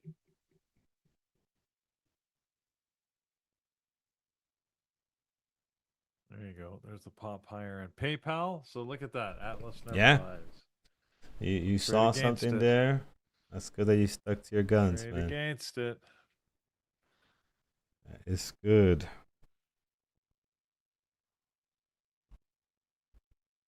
Come on. I don't get what you're asking, top tick trader. Yeah, trading the chart is exactly like a futures chart. They're the exact same. They're two charts. I don't get the question. Joshi boy, yeah, I'm still in here, man. I'm looking for my next partial. We're having a hard time breaking lower. Like this thing is taking forever. So I might take another partial here. Actually, I am because I don't know if it has the strength to go lower. So we'll take another partial there. Oh, what does the Atlas tell us on Marvell? You know what? I didn't even look. Wow, that's a shame on me. But this, I bet you, doesn't look great. You know why? Because it's just not that much volume. No, 190. There's a bunch of orders That's at far out. 190. Yeah. But not a lot. Not a lot hanging around the price. Yeah. I It noticed like that it wants to go to 192, Carlos. I mean, I'm some waiting for it, orders man. But we've been waiting like almost 7 minutes here, which again doesn't sound like a lot, but it does when it can try to bounce on you, right? And we just can't seem to get lower from this 192 area here. So this level 192.80 has been an issue for MRVL. Still great trade, guys. We got a great move here. I mean, I'm very happy, but we'd like to see 192 and lower if we can. But what we are going to see that's should be exciting is trades. Trades from John. John gave us a couple of trades here. So this moderator, we did hire an XXXXXXX moderator. So they are brand new to us. I believe this is Kyle. I could tell Kyle tends to trade like this. So this has got to be Kyle. He does this these trades here. So if it is him, when short, add it, partial. So one of our moderators there, good stuff. X again. XXXXXX. John's got to be laughing. I know what John did. Probably forgot to put the names on here. But this is a moderator or a member of the community. And he traded NVIDIA and likes the top wicks. And where he goes short. Here it is. He went short, added, and then partialing into weakness on NVIDIA. Next one here is Walcott, a member of the community as well. Traded MU, short, partial. Wow, heavy partials here on MU, which is okay. These are big moves. Like you might not realize that's $870. This is $10, right? This is $15. So yeah, so again, partially very strong, but these are very, very big moves off the 2-minute chart here on MU. So good stuff there. Another one, Jerry took MU on the funded account here, short. MU did trade well today, by the way, partialing into weakness all the way down to 855. So similar trade we just saw as well. And that is it for today. So great job, guys. Again, not a lot of trades given. I think part of it is because it's not an easy market right now. It's not a whole lot of opportunities as we've been talking here. So we'll see. Yeah. So Huber has had a questions. Movements in the futures affects the price of equities directly. No, not directly. It's more off directly. Remember, the ES is a derivative of the SPX, right? So if you pull up the SPX, unfortunately, right, DAS has it delayed, so it's not going to match. But if you go to Thinkorswim, the price of the SPX and the ES are going to be the same, right? The best way that you can see it on DAS is through the SPY, right? Look at the charts, right? Everything is pretty much the same. The only thing is that futures trades 23 hours a day versus the SPY. You have this closed period where volume is very, very light because the options market isn't open. And a lot of traders trade these SPY options. So the futures market will move overnight And that is an indication of where the SPY is going to gap up or gap down. You can see if when the SPY opened up today, right, at 4 o'clock, we see this big gap down.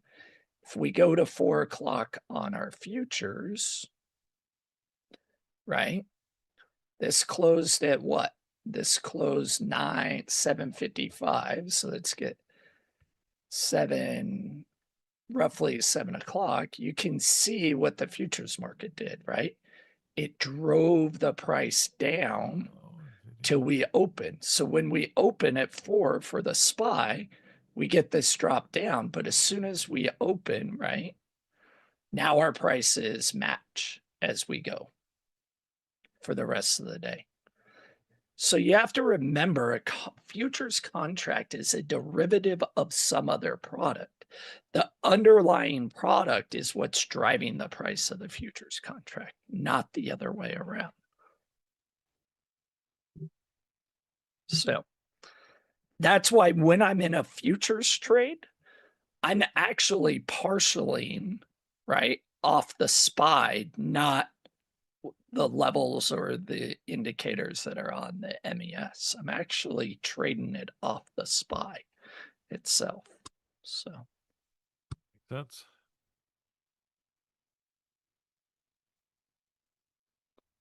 you have robots, Peter?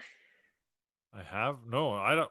Are you kidding me? Could I'm have not putting robots in this place. What are you talking about? Robots. Oh, wait a second. Peter's gonna be the first one. Watch. Out of us three here, me, you, and Mike, Peter is going to be the first one to own a robot. You watch. You watch what happens. No. Yeah, because you Yeah, think I he's just gonna give in. protest too much. I'm gonna give No, in. he's gonna be like, oh my god, guys, I was so Robot. wrong. I just bought me a Tesla, whatever, and I think Peter will be the he's first carrying me one to the buy a tennis court Tesla. 3 miles away. I think he'll be the first one to buy a Tesla, but a robot, I'll probably be the first one to buy a robot. Yeah, because you if the probably will robot be. Yeah, I can can mow see the that. lawn, if the robot can clean a house, I'm gonna put the robot in my Airbnb and have them do all the maintenance, or not the maintenance, but the routine cleaning and Yeah, that's a. lawn mowing Yeah. and checking people in. See, Like, Peter that would be wouldn't awesome. mind And then I'll having get it in expensive. somebody else's house. Peter just doesn't want to that's- be in the house where he's sleeping at to have the robot downstairs That might be the charging. combination, Mike. Yeah, I'll buy a place, and then you can have you don't have to pay a management company. You just put your robot in there, and sure, there's the Yeah. initial outlay, but yeah, you just let it manage the place, and If it, you can. I'm serious, if it can vacuum, clean, put stuff away, do the lawn maintenance, and make beds, hands down, I'll get a robot and Oh, no I'll invest question. 50, 60,000. I'll write that off, expense it over the life of the robot, depreciate it, put it on my taxes. Yeah, why Hell yeah, not? I'll run that thing. Oh yeah, there's no question. And then I'll even upcharge the Airbnb to be like, if you want a self-service butler robot from Tesla, There you go. that'll be an extra. Yeah. You can 50 enable bucks a that. I agree. Yes, I I'll tell did take you. a partial here on the breakdown. So I am paying attention. Although I'm having fun with these guys, we are paying attention. I did take 2 partials already. I'm just show you Alright. here. So 2 partials nice. here. And let's see if it continues. So looking good right now. But Mike, I agree with you, man. I want one for myself. I want one in my house. Of course, I'm probably gonna Oh, man, sleep no with a way. Oh, I shotgun. do that too. I'm probably gonna sleep with a shotgun if it tries to like do something crazy. But I'm telling you, laundry. It's got to do the laundry. You know, do the lawn. All these things that I waste time doing. It's got to be able to do all of that. You know, that'd be awesome. The dishes. You know, oh, absolutely. Oh yeah, Love it. it's like having your own personal butler now, right? Yeah. That's what if Elon can come out with a robot that does that, I am hands down buying it. I don't care if it kills me. Yeah. It's all right. That, At that's least that'll I be don't the gotta do best. dishes That'll be the anymore. best $50,000 that you ever spent. It's on a personal, basically assistant for everything. Absolutely. Well, not just hire a pretty maid, because they get tired and whine too much. You know, they start asking for this and that. No, just get a robot. Because they're No not feelings, no living emotions. in your house with you That's 24 true hours a too. day, You're right? not gonna summon them like, what do you think this is like? I'd Egypt feel back in the bad being days like, it's with 2 in the morning, slaves? get me Yeah, water. I can't do that.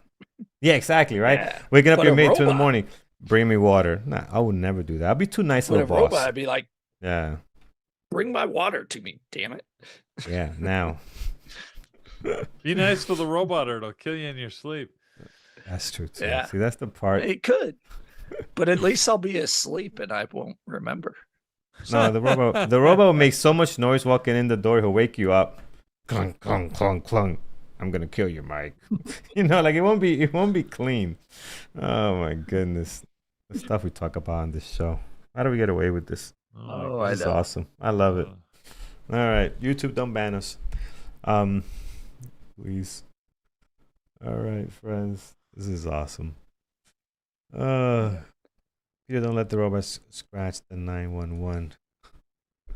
Yeah, well, I guess it'd have to be. I'll test it on my wife's car before I let it wash her car. I'm not convinced about this whole robot thing. This. I'm down with the robot. I'm down with it. I know you are. That shows you, like, I have no problem paying for services that I do not want to do. Like, Mm. like that is just me. Like, I do not like mowing lawn. Yeah, I don't mind paying for services. I'm just not sure that I want to. I want a robot around. That's. Anyways, NVIDIA looks like it's hit a bottom here. It's hit the low that it hit yesterday. Just hit yesterday's low of day. Getting a little bit of a bounce here.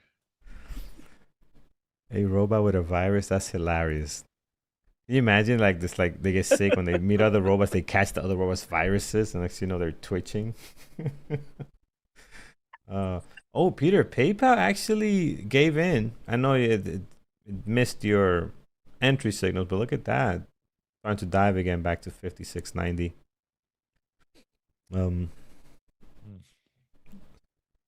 I know it kind of messed up the mountain pass a lot actually with that last spike.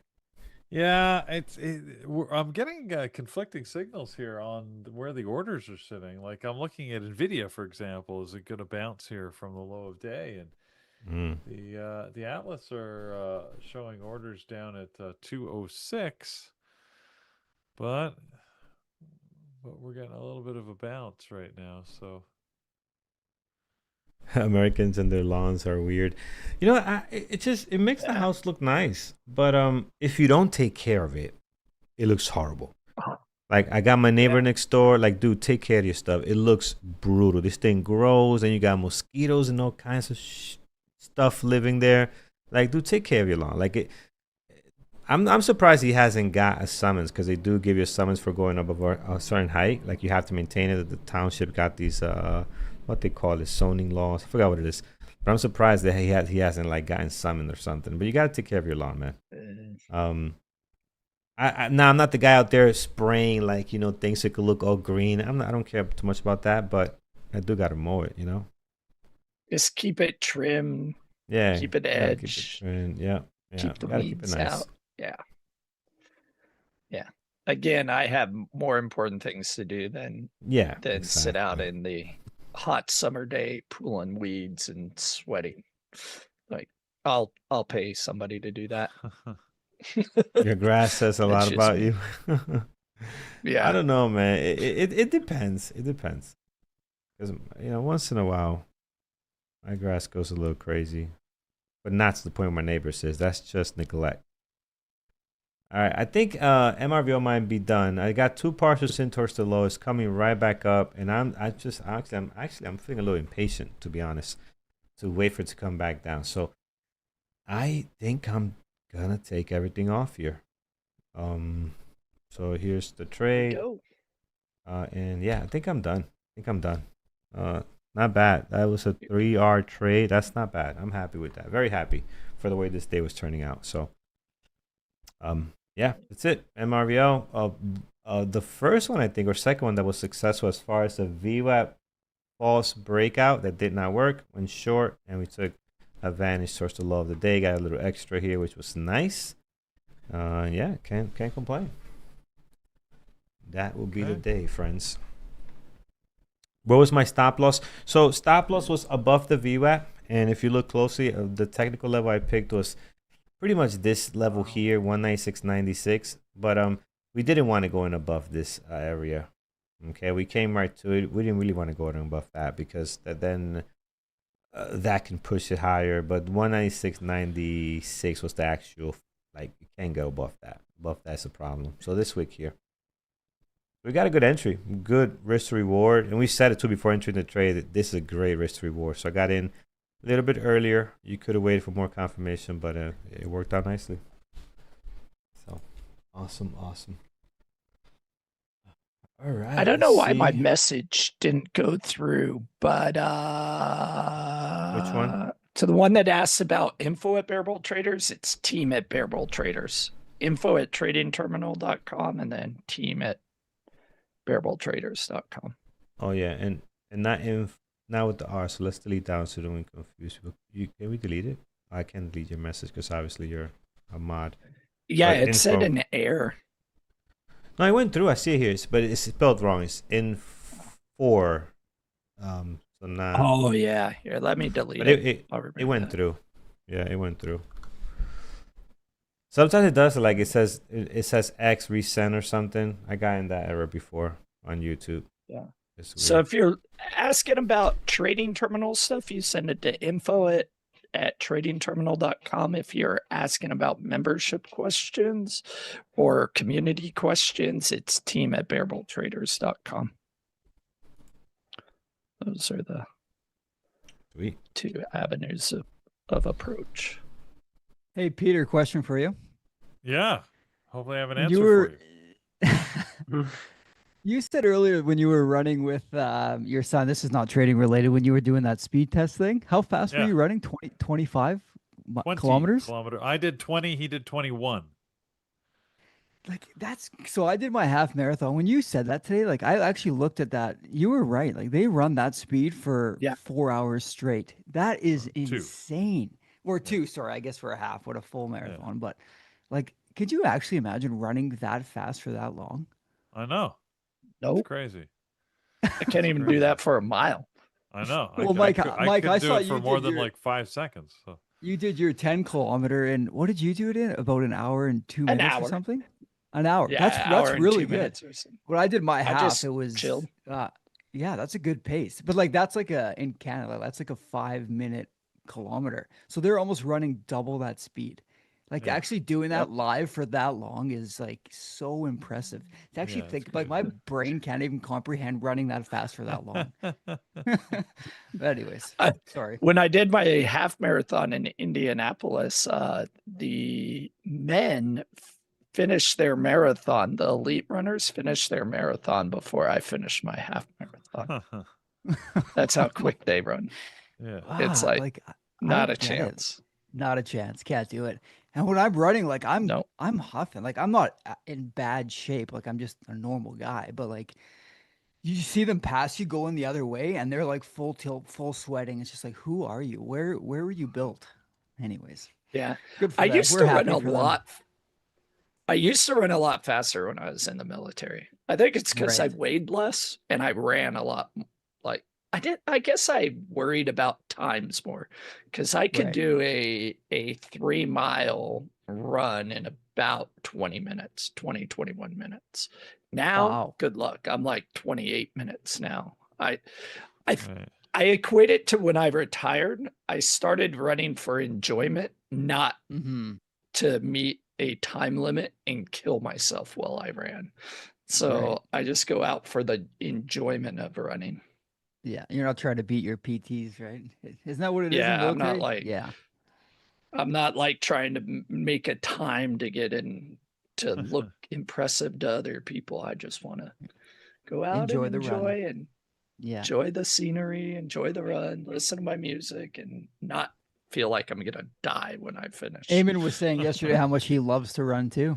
Yeah, There I you was go. saying how much I do not love to run, and I don't I know. understand how people could enjoy running. I mean, I know that people are different, but I was literally saying that how can someone enjoy a stable level of tiredness? Like you get to a level that's fixed and you keep it until you finish running. Like it doesn't get better, it doesn't get worse, it gets stable, and you just run and run, run, and keeping that feeling. That's what I don't understand. But I mean, I can see some of you guys enjoy it, so To each their own.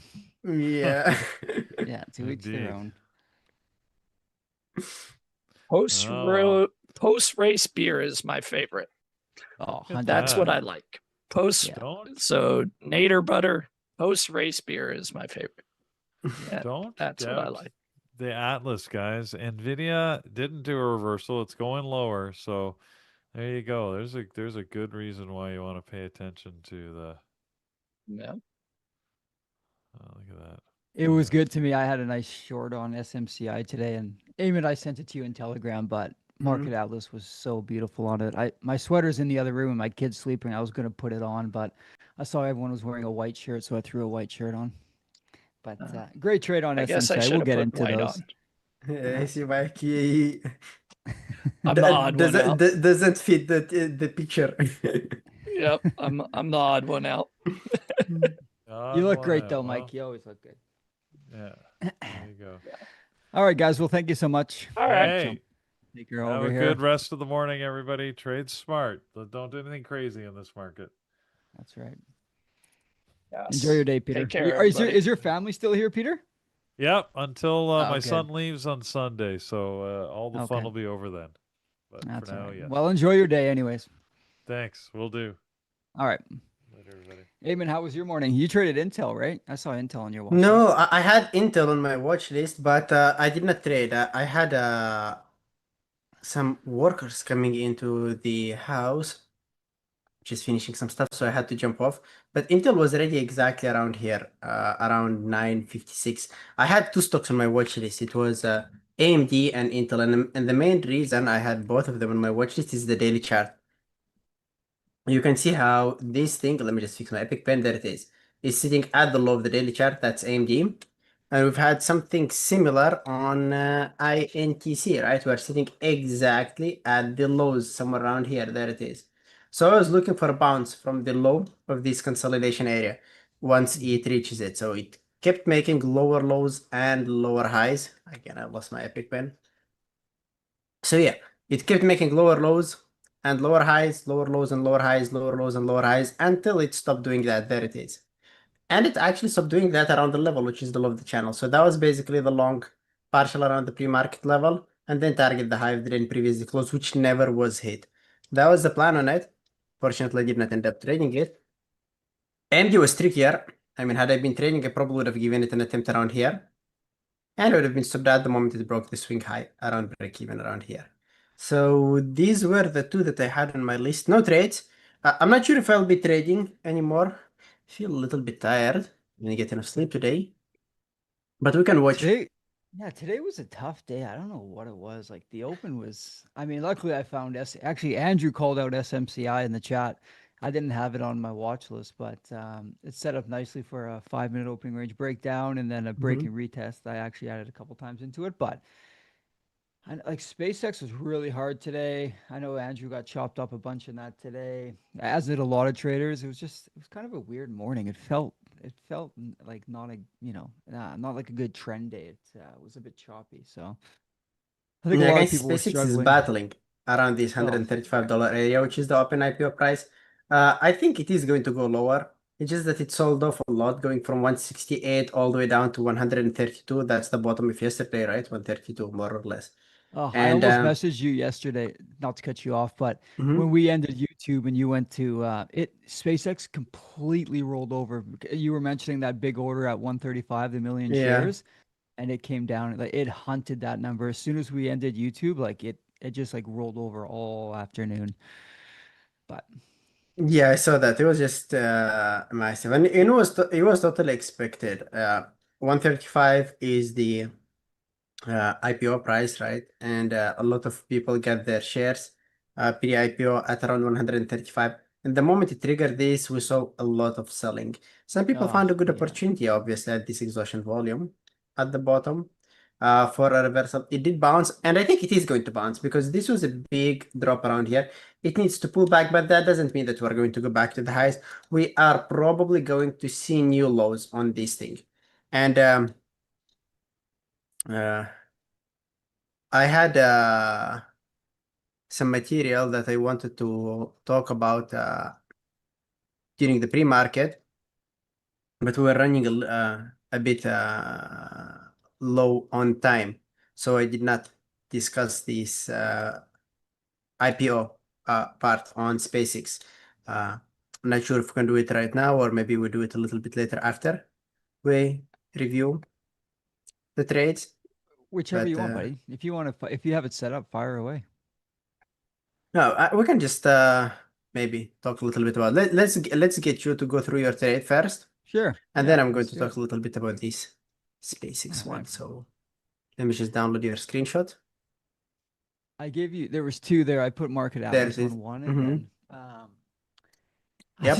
honestly, I feel like I talk about the same thing every day. But this is like the more I talk about the day trading and like with everybody, with a strategy, like you're pretty much saying the same thing over and over and over again because you want to do the same thing over and over again. So this was just a clean 5 minute. It was a 5 minute opening range breakdown. I actually went manually on this on the entry for the 5 minute, and then my stop. I went in very small share size, and then as it broke again, it did the break and retest, which I love. Then I went in my full size there, so it's just a small starter position. And then Market Atlas, I'm still holding this. Like I only have Mhm. 138 shares left, but the Market Atlas all the way down was so clear. And I actually added a couple times on this, and I'll send you a new screenshot. But my ads are always in a consolidation phase, and I wanted to get your feedback about that. Like I can never add when it's like at like a I don't know if it's at a retest point like or what it is, but my ads are always, and I was even patient with it a little bit today, and I don't know, both of my ads were in consolidation phases. Luckily, I had I a good see your enough ad at average. 954, right? The one at Yeah, 954. yeah, and then I actually added again at around 10:05, but because my average was around 26:09, I was able Mm-hmm. to hold it all the way. And they were very small ads because I wanted to survive the pullback. So I just went in manually for like 30 shares, nothing crazy.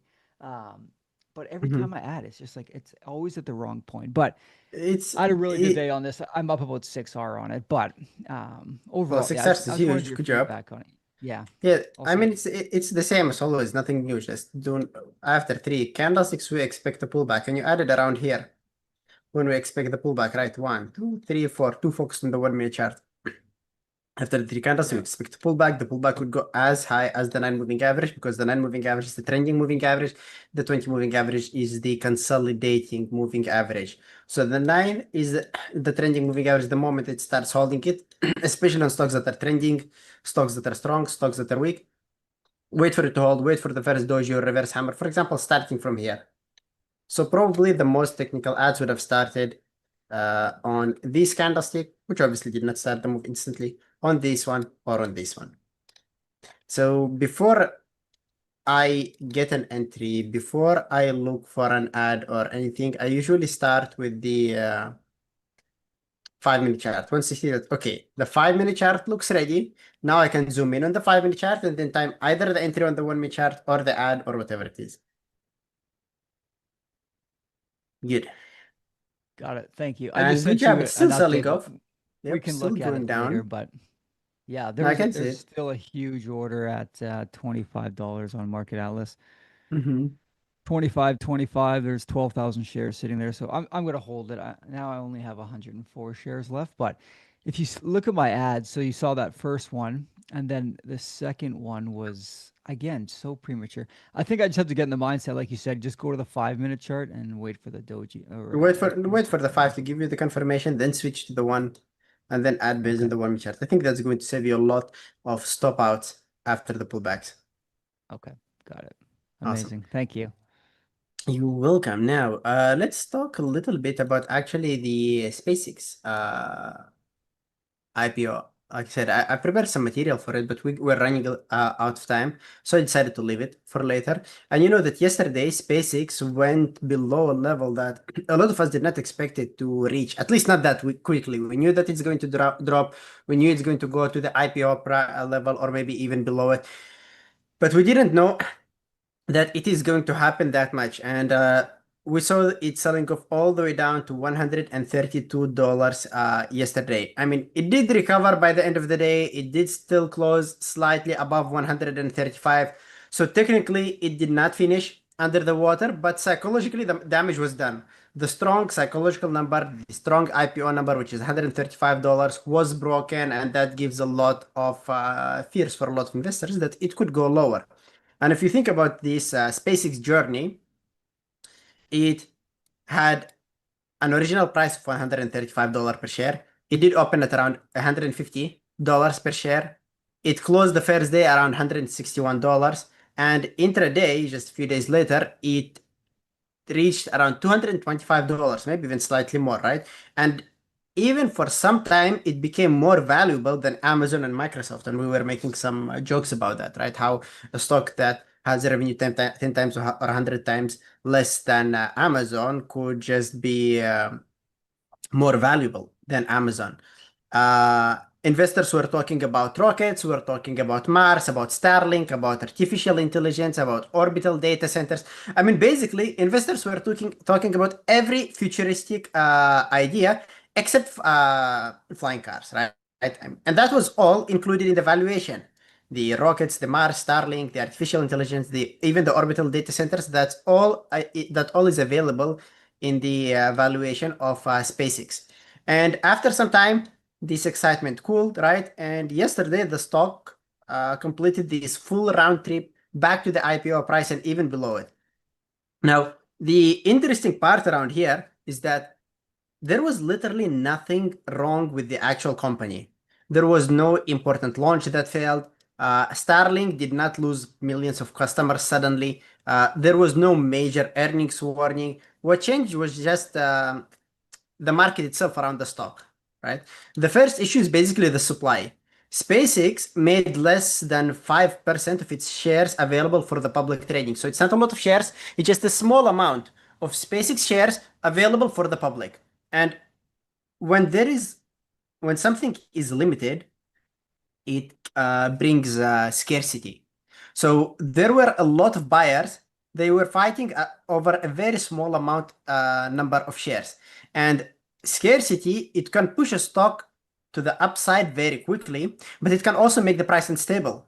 Because when everyone is trying to get in, obviously low floats, small float stocks, they feel wonderful, they run up. But when buyers starting to step away, there may not be much support below these levels. We also had the lockup problem.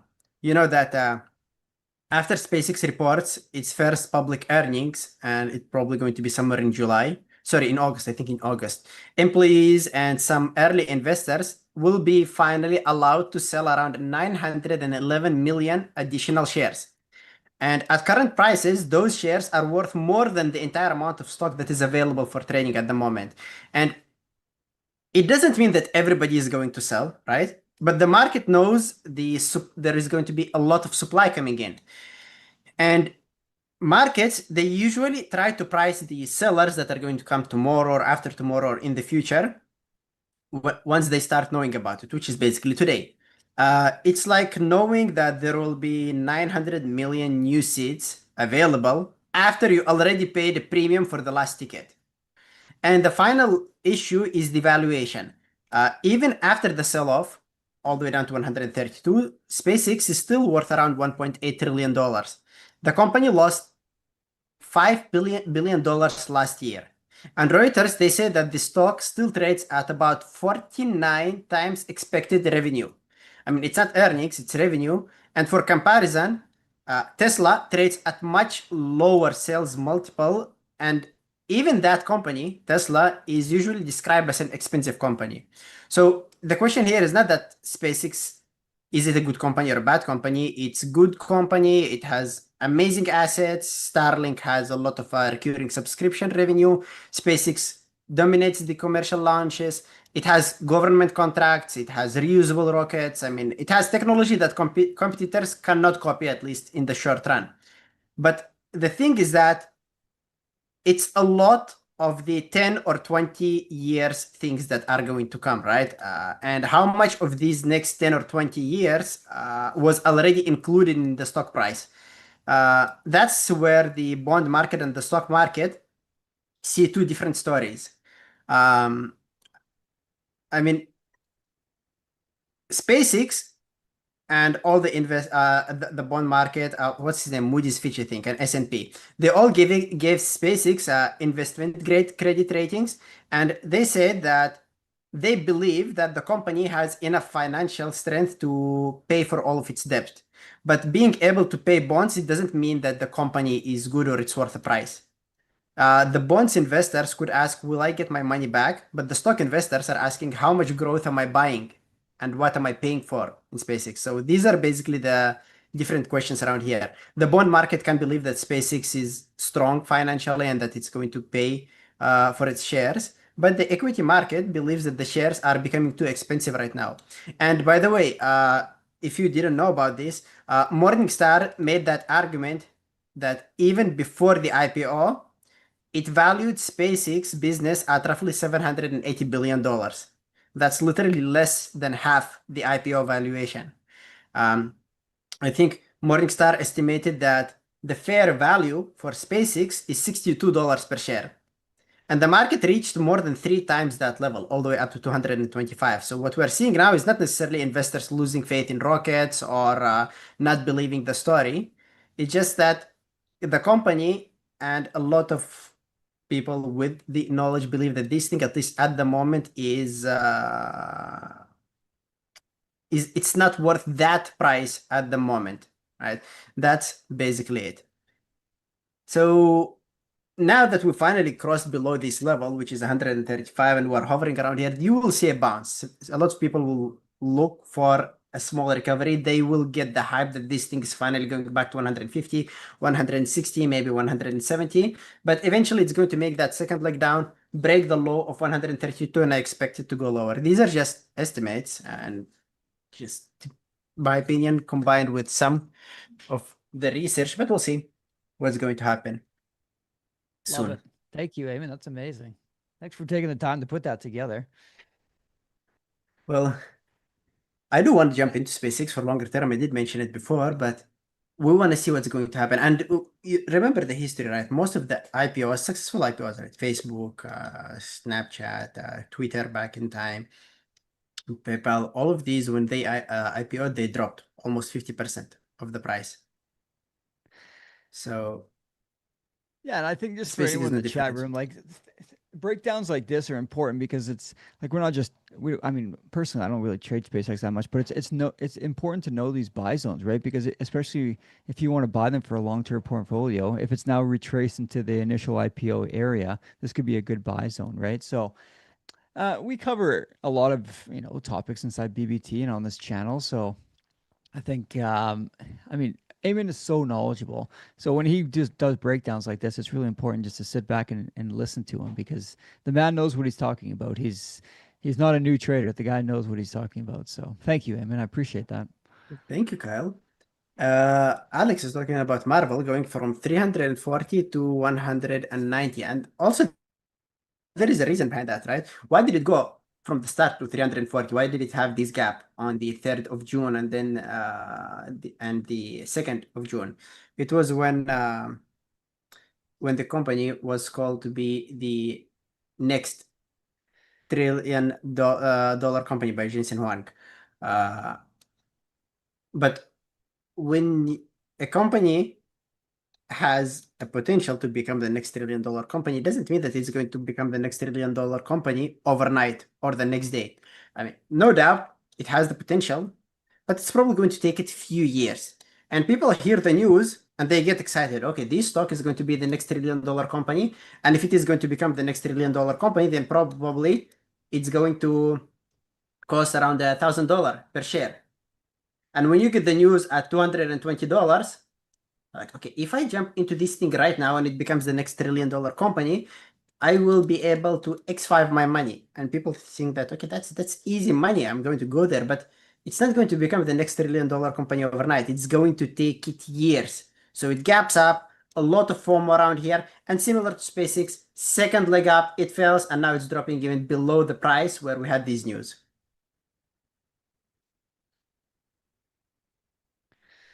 SanDisk is also down 10% today. Oh, They- MU and SanDisk are brutal. They had some M- news around China. One of their memory putting $10 billion through a stock exchange. So they think that that's going to be some competition for them. But that was a tough one. I wonder if our buddy is Harvey in this chat room. Probably not. No. But I wonder if he traded it today. We'll probably short it. I mean, would you swing the SpaceX to the downside with shorts or monthly expiration puts? No, Robert. First of all, I don't swing short. My swings are only to the long side, and I don't do swing trading actively. I have my safe swing trading strategy that I usually utilize, and it's somewhere around 5 to 7 positions and every single year, and that's basically it. Most of my income comes from actively trading stocks.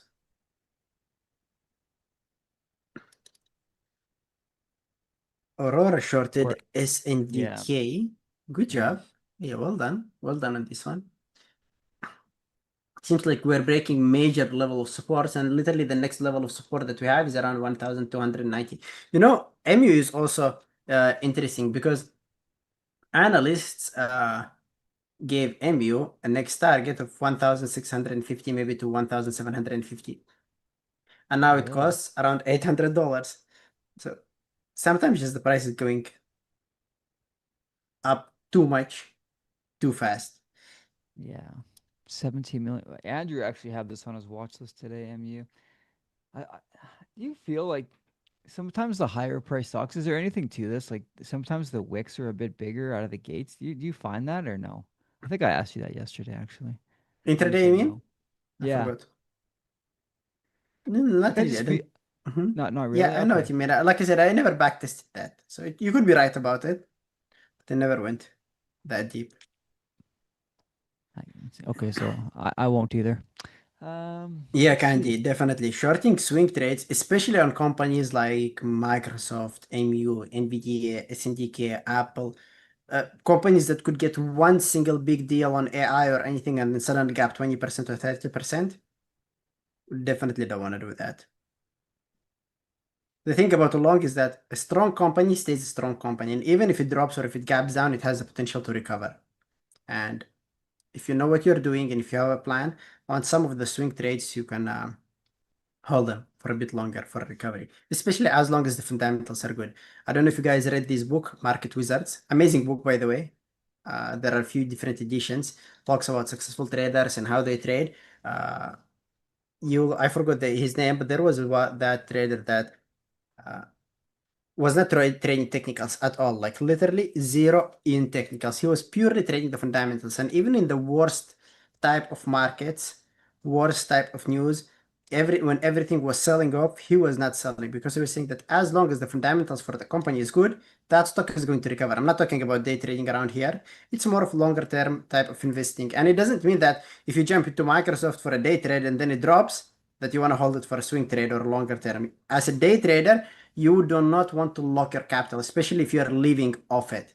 These are different strategies and you need to know what you're doing, not just simply hold it overnight. But anyway, when swing trading a stock with good fundamentals, it sooner or later it is probably going to recover. Now, when the fundamentals are bad, even a bullish market might not help the stock. But for day trading, we don't care about that. Good fundamentals, bad fundamentals. Even on a negative fundamental, I could go to the long side, on a positive one to the short side. The catalyst just tells me that the stock is in play, that it will have a lot of liquidity, and I'll be able to trade it. I got that Market Wizards book right here. Jack Oh, you Schwab. have it? What's his name? Jack Schwager, I think is his name. Oh, yeah. So there are many different editions for it. It's no Eamon's book though, multiple time frame analysis. Check it out on Amazon.com. Yep, guys. If you didn't read my book, make sure to give it a go. Amy is down 9% this week. Brian, it could. definitely recover. And this is definitely a decent drop. I remember people jumping into this thing at these stages when it was breaking the all-time highs on the 18th of June. And that was also when we had these analysts ratings to 1700 or 1600. But this is the main reason why I do not love swing trading on stocks that gap up or stocks that break. You're getting in too late, and even if it's strong company, probably it is going to recover, but it's going to take so long before it gets back to the original area and only then starts making you money. For strong companies, you probably want to wait for big dumps, buy it, and the recovery is going to make big percentage returns.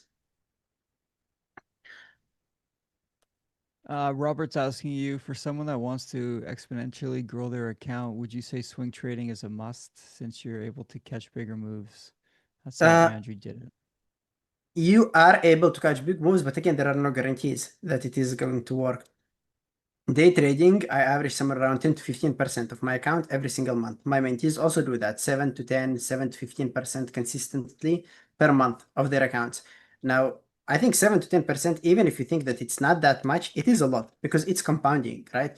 If you have, for example, $50,000 account, 10% of that is 5,000, right? Next month, you're going to have a $55,000 account. And then 10% of that is 5,500, right? So the month after that, you're going to have somewhere around 60,000.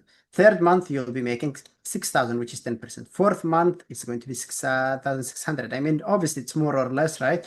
But compounding effect is amazing as day trading. So it might seem that it's only 10%, but you're slowly growing up your account by 10 by 10 by 10 every single month. Now, the difficult part around here is that if you live off day trading, you can't just keep compounding it. You have to withdraw gains, or at least part of your gains every single month to live off it. Day trading, yes, you could catch larger moves, but remember that, sorry, swing trading. But remember that if you're swing trading, your stop losses are also going to be large. You cannot have a 1 minute stop loss and then go for a swing trade for a high risk to reward ratio. You're going to go for a swing trade, you're going to have a wider stop loss. It's going to take longer to consolidate. So intraday, it might be like 10 or 15 minutes, 4 to 5 candles before it reaches the target. Daily chart is going to be 4 to 5 candles before it reaches the target, which is 4 to 5 days, while intraday it's like 5 to 20 minutes, right? Another thing is that your stop loss is wider around here, your stop loss is tighter around here. So your larger move around here is going to give you less risk to reward ratio. Imagine just winning on one trade, losing in another trade. Yes, the move is bigger, but on the losers, the loss is also bigger. Now, what is better, swing trading or day trading? In my opinion, both are equal. It just depends on what you want to focus on, what you feel more comfortable with. One of my mentees, and he's probably one of the best swing traders out there. His name is Jesse. He manages to like double his account every 3 to 4 months swing trading. He started day trading, and he struggled day trading for somewhere around 4 years, as far as I remember. But then after a few calls, we figured out that he is actually doing better. There he is. These are his amazing results, Jesse. We figured out that he's doing kind of better swing trading. And this is him, like, see, first week, second week, third week, fourth week. So there is the red, there is the green, but he's having good results swing trading. Some other traders, they go back actually from swing trading to day trading. They don't find a lot of success swing trading, so they switch to the smaller time frames. Now, what is better, swing trading or day trading? It really depends on your personality. How patient are you waiting for the right setup? How patient are you waiting for the target to be hit? Maybe how active of a trader you are, because some people have this FOMO and revengeful type of trading, and it takes a lot of time to fix FOMO, to fix revenge trading as a day trader. You get into trade, you lose, it triggers you, you take a next and the next and the next. It doesn't mean that if you have these feelings that you're not going to be a consistently profitable trader, day trader, or successful day trader. You will be a successful day trader, but it's going to take you some time to work on these personality traits. Now, the easy fix for this is just simply switch to swing trading. Because if you take a trade and you get stopped out after 2 or 3 times, after 2 or 3 days, you're not going to be that triggered. And you cannot just simply open multiple positions and get stopped out multiple times intraday swing trading. So Both are good, equally good. It just depends on your personality and how comfortable you are holding overnight and how patient you are and what type of trader you are.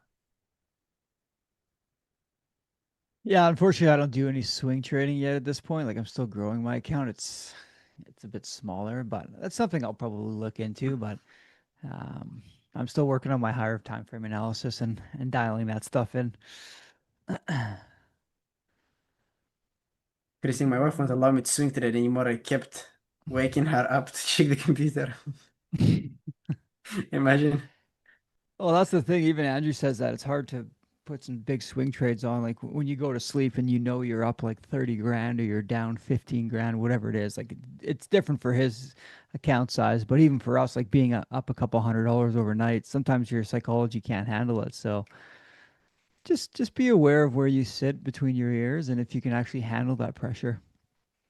You see, when swing trades for me, I mean, at least with my strategy, they're stress free. I don't really care about it. I opened it, I forget about it, and then let it just simply do whatever it does. Yeah. Uh, Day trades, on the other hand, is more stressful, I would say. For example, like I Hmm. said, on Meta, I'm up around 20% right now, but not even a small urge to lock in any profits on it. I'm going to be holding it all the way till 700 and something before I lock in the first profit. It's as if it doesn't exist. I think that maybe in the long run, once I grow my capital even more, maybe up to $1 million account, uh, I will start doing swing trading more active. I'll keep day trading, but maybe swing trading more active. I don't feel stress swing trading at all. Day trading, it gets emotional. No matter how long you've been trading, you you get emotional, but you become better at controlling it. I usually get this question also a lot. Ayman, how can you trade without feeling any emotions? How can I trade like a robot? How can I feel in the zone? To be fair, no matter how long you're trading, you'll still feel emotions. Look at Andrew. When he loses some money, he's like, oh shit. Or I hate this stock or something like that. But he holds himself. He doesn't revenge trade. He knows when to call it a day. No matter how good we are, we're still humans. We feel these emotions. Uh, Hmm.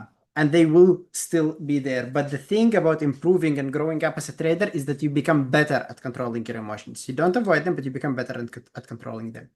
Yeah. Martin, you can just email me, ayman@bearbletraders.com. I'll send you the details on email. Yeah, exactly, Ned. 100%. And that conviction comes from your strategy, right? And that's where Eamon is. I mean, I don't want to say he's numb to the feeling of it, but he's pretty confident in his knowledge, and he knows for the most. Like he's up 20%, like you said on Meta already, and he feels good about it. Like so, it's all just confidence and how you feel as a trader. So You probably guys saw me yesterday trading with Carlos live on YouTube, and you noticed that I see a setup. I like it. I jump in. I manage it. I get subbed out at break even. I mean, it's totally fine. Like it was totally neutral. And then eventually we opened this Dell trade when we were here on YouTube. It failed and it was totally normal. It's not that it was totally normal and there was no exciting or disappointment in between. It's just you become better at controlling your emotions over the time. That's what you need to mhm. focus on. Not removing these emotions. That's not going to happen. Controlling them better and not letting them affect your decisions making. And that's what happens when you backtest too. Like the more you backtest, you kind of callous your mind into, understanding that your trade book is kind of built around obviously your strategy. But when you backtest a lot and you find success in the backtesting, then when you go to execute it when you're live, you feel good about it because you've done it so many times. And that's where you just execute your edge. And your edge just comes from backtesting and slowly building that callus over months and years to your understanding that this is how I trade and I'm going to do this every single day, day in, day out. If my setup doesn't set up, I don't take it. And I'm still battling those demons too. But I mean, and that's what I commend about Eamon so much too. Like even on these open trades, he's just like, you know what, the pre-market, it didn't give me a rejection candle or a fake breakout, whatever the case may be. He just doesn't take it. Where a lot of immature traders just jump into it, right? If it doesn't check that box for him, he doesn't take the trade. And that's something I really admire about him is that, he has that discipline, but it's taken him 10 years, not 10 years, because I'm sure, after 5 years, he's been, you know, doing this for a while now, so he's been disciplined for 2 to 3, 4 years. But it takes time to build those calluses up. So I just don't think it's going to happen overnight, because it's not going to. Like, you're forever learning as a trader, and that's why these sessions are so important. Is just to sit down and listen, not just to Eamon, but to Carlos, to Peter. These guys have been trading for 10 years. They know what they're doing, right? But we're all still learning together, and it's a forever evolving process. So yeah. No, that's totally true. Totally agree with you, Kyle. Yeah. And by the way, like he said, backtesting is important, because the more you backtest, the more confident you become with your edge. You see it repeatable, and then there are less reasons to hesitate taking the setup. And the thing that you really need to believe in is that market is full of opportunities, and today is not the last day you trade. So if you don't see any setup today, you'll see it tomorrow. If you don't see it tomorrow, you're going to find it after tomorrow. And if not, then after that. So just simply wait for it until it comes. Svetlana, I am in Microsoft, Netflix, and Meta right now. Oh yeah, Alex just already answered that. Alex knows what you're in. That's amazing. RLW, yes, you can. You can buy it and then just activate it. There's a tab that actually, when you put your cursor on it, it turns green, and you have to click on it, and then it'll ask you for confirmation that you want to activate it. So you can buy it and then activate it a couple months later, or whatever you want to do. But just keep in mind, you have to continue to pay for Trading Terminal, the subscription.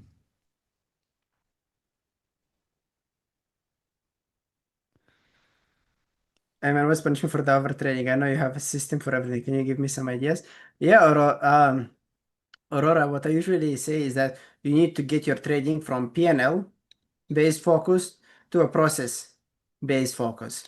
So if you are over trading, you're probably focused on the PNL, you're not focused on the process. And if you're over trading, then you're probably breaking a rule around here. So what do you do for breaking the process? You need to have a punishment. It could be as simple as, and Valerie, one of my mates said that I have a notepad, a pen next to me, and every time I break a rule, I write it like around 100 times. I will never break the rules. I will never break the rules. And he knows that before he pulls the trigger, before he breaks the rules, he knows that if he does it, that pen is waiting for him. And it's going to take him so long time to write it down. So then it's up to you. You either break the rule, you take the pen, or you follow the rules and you save yourself some time. Easier said than done. So the thing around here is that you need to force yourself not to break the rules. And if you break the rules, you need to force yourself to accept the punishment. Can you do that? If yes, you're probably it's going to be easier for you to fix these the issue of Disciplines. breaking the rules. Exactly, and to work on your discipline. But if you are not going to be forcing yourself to handle the punishment, to accept the punishment, then it's going to take you some time. You're going to be stuck at some point. Eventually, sooner or later, people, or most of the traders, fix the psychology issues, fix the overtrading issues, fix the FOMO trading issues. It happens once they're fed up with themselves. Once they start. How long he actually did that for, like, your mentee. Like, could you imagine writing that long? I think you've told the story before, but like, he did it for like 6 months or something, didn't he? He did it actually for some time, and then he said, I became better at following the rules, and after that I decided that I'm done with this. I'm not going to do it anymore, because now I'm better at following the rules, and I'm also too tired writing that I will never break the rules for so long. And once he stopped doing that, he actually started breaking the rules again, and he said, I'm actually coming back to doing it again. Why is that? Because once there are no consequences, once there is no punishment, you start getting rules. There should always be consequence.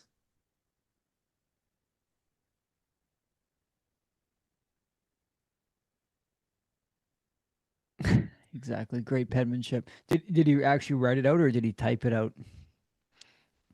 So write it, not type it. Just copy paste, copy paste, copy paste. Copy paste, exactly. So you're not looking at it? Oh, you're not going to take any more trades? You said you're kind of tired? No, I feel a little bit tired, honestly. Yeah. I'm a bit sleepy, so Come come back tomorrow. Leon keep you up all night? He did keep me up all night this time. Yeah. He didn't want to fall asleep. That's okay. Man, I'll tell you quickly, just a quick story. Yesterday, my son, we have a little slide in the house, just like a Fisher Price slide. He turned 16 months yesterday. He stood up on the top of the slide, and I was in the kitchen, and I walked around the corner. He was standing on top of the slide, and he just walked right off of it, boom, and smashed his head right on the ground. I I honestly, like, for the rest of the day, I couldn't get this image out of my head. He has a goose egg on his forehead, and it was like the point of contact. I almost caught him, like I ran over it, but his like point of contact was a floor. So we were talking all day, like we chat GPT and like called the doctor or whatever. He's like, he's okay as long as he's not throwing up, and just monitor his sleeping patterns and whatnot. But he like bounced right up and started laughing, and his head, like, you could see the goose egg growing. So just be prepared for that stuff. And like any like my stepbrother, he has two girls, and he's like, and my sister too. They're like, we never had those problems with, like, boys and girls are so different. Like the girls are just quietly like reading a book in their room, and then the boys are like just like pillow diving, dive bombing in their rooms. The energy is completely different, but just be prepared for that stuff. And I know you are. You're a man to be prepared, but it was something to see. Well, I'll let it come. Ned is saying this sounds like punitive strategy. To be honest, I agree with you. It does sound like that because uh, it this strategy, it does aim to fix some issues, right? But I know that there were some researches that show that this type of system can lead to some deeper behavioral issues. But I don't think that working on the trading part type of issues is going to go that deep and affect your personality or affect those behavioral issues, because worked for me, worked for my mentees, worked for a lot of traders out there. And when I'm giving you guys any tips or any advice, it's not something that I came up overnight with. I've worked with over 300 traders. I have the stats supporting everything that I'm saying. Over 40%, 45% of the traders that I work with are consistently profitable. Why is that? Because there is a system, they follow the system works. That's it. So you could agree, disagree. I mean, you could find, and I'm not telling you just follow the tips that I'm telling you or stick to everything that I'm saying. Just sharing my knowledge, pick whatever you want to pick from there, pick the things that are useful and that you think are going to help you, and ignore the rest. Hey man, when you're teaching your mentees and whatnot, do they specifically just want to learn your trading style, or do you kind of map it around their style? I start teaching them what I know, the skill of multiple time frame analysis and reading price action. This is a must. It's the core to everything. As we are done with the basics, we work on fine tuning everything according to their personality. But the first few steps are usually the same. Because in the past, when I just started working with traders, we were working instantly on their trading styles, and that did not lead into a lot of success because they work on the strategy, they work on the box itself, the tiny things, but there is the context where this strategy actually works and the context where this strategy fails. And I think before working on any single strategy out there, one needs to understand the context. Love it. I mean, are you going to get in some of the IBM show? I actually was thinking about it. I mean, I'll do some research about it. It's just that again, it's not one of the stocks that I usually trade, but yes, I might actually jump into IBM. I had I think it's IBM on worth it my because watch dog, list you're this right. morning. Yeah, I might go for a swing at this thing because IBM is not a bad company, right? I mean, it did run a lot since 2024 to the upside, but it has the potential.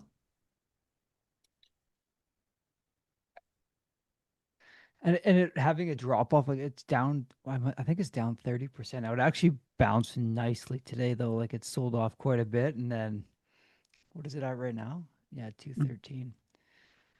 And what was it at 3 days ago? Like, let's go on the daily chart here. I mean, the holy, look at the gap down. 300 to 220. Oh my God. Yeah, that was a little bit painful for this company. So when did it I guess May, the middle of May is kind of when it must have had some good news around then, because that's when it went from 225 and then it kind of peaked at 325. Wow. You're gonna put on a swing, you think? Oh, my mic. I don't know. I don't know. I'll do some research, then I'll decide. Martin saying, what do you think about PayPal overtaking the 60.50 to make swing to this price? You see, Martin, yes, the offer is 60.50. And if the deal goes off exactly as planned, it is going to go to 60.50. But what if they don't agree on the price? What if PayPal says, no, we don't want your deal, we trust our company, we are going to recover sooner or later? You know, the reason why PayPal jumped this much is because of these news. They saw the 60.5, they saw the deal, they jumped in hopes that this is actually going to be accomplished. But if the deal gets rejected, it's going to go back to wherever it was, 45, 50, or whatever it is, but it is going to dump. Now think about the risk to reward ratio. You want to swing it from 57 to 60.5 because that's the price of the deal. But if it goes off or it gets canceled or it gets rejected, it could drop back all the way to $45. So the risk to reward ratio is just simply not there. What if the price gets lower? I mean, if the price gets higher, that could actually mean even better things. So it's more of gambling at this stage. It's literally gambling at this stage, right? They agree price goes there, they reject price dumps. And then you just go with whatever you believe in.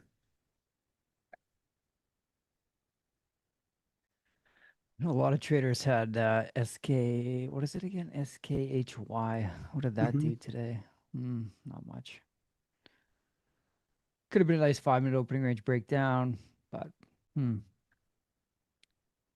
of choppy at the SKHY? open.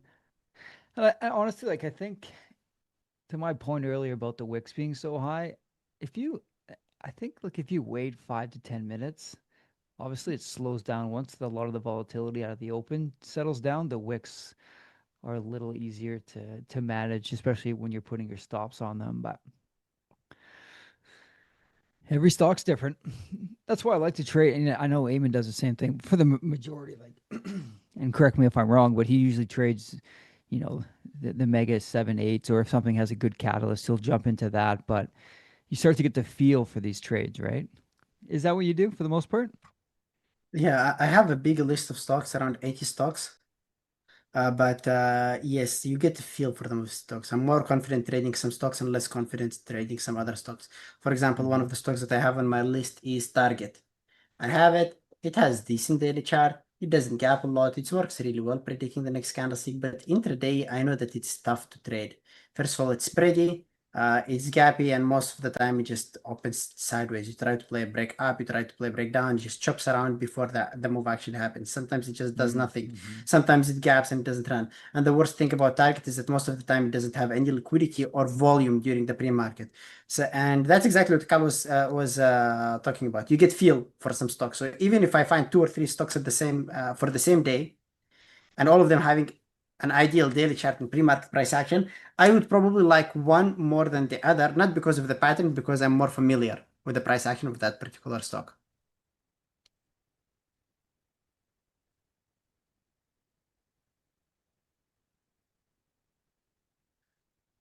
God, SMCI is still going. Like, good lord.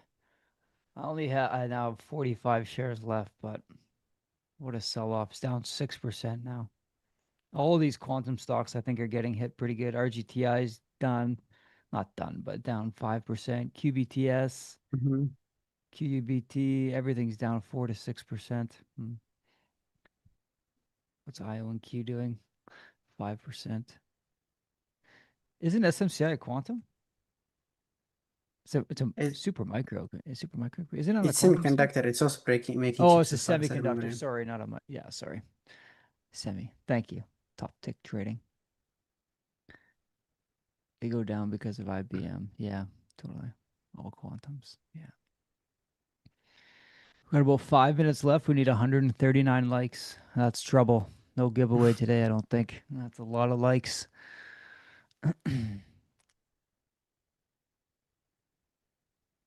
Do you want to look at UNH for a swing trade if you have time?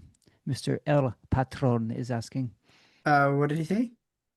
Can you Because look your at time to tell me what UNH? you think. Oh, It's too late, but we actually called this one in the chat room a few weeks ago, or even a few months. We did call it around $250 around here when it dumped. All these drop around here. I remember we called it in August around $250. And when it dropped back down here, we called it for another swing trade. I know Sean played it a couple times. At this stage, it's too late. Patrons, it's too late because it already made the move. You want to trade these stocks at the bottoms when they are there. Once something starts moving, it's already too late. That's FOMO speaking. Oops, shit.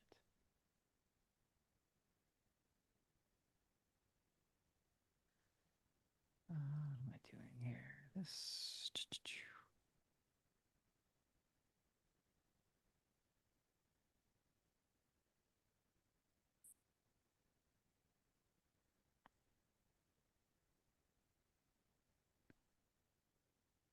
SpaceX is losing it a bit here as well. 134.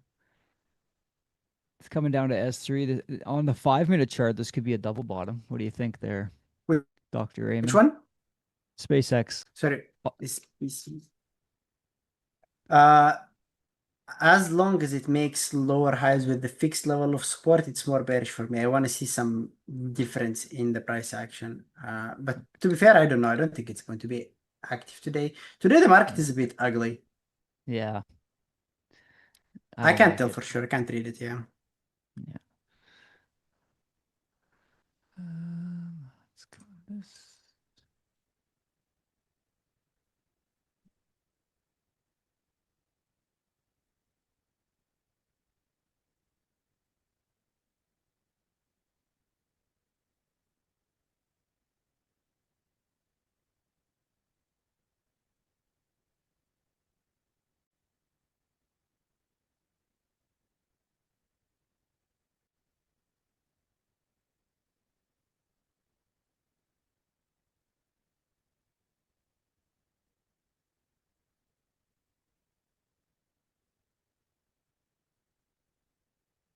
Today, IBM had a good turnaround. I mean, to be fair, the price that it is sitting at the moment is not bad, and the company, I think it's still good. But you see, after this negative news, there were the targets on IBM went way, way lower. I mean, I think the most bullish on IBM is Bank of America. They have a target on it as of $280. But we have HSBC lowering the target down to 191, and that's by the end of 2026. So some still believe that it could go even lower than it is right now. But to be fair, 191 is not that scary. I mean, it's too close to the current price. So if it bottoms around 190-ish, 185-ish, this is not scary. 10% drop while you're swinging is okay if you're not doing it with your full capital. So it's not the worst probably for a swing. And risk to reward wise, potential 280 with the stop around 190 makes sense. I rarely have stops on my swing trades though.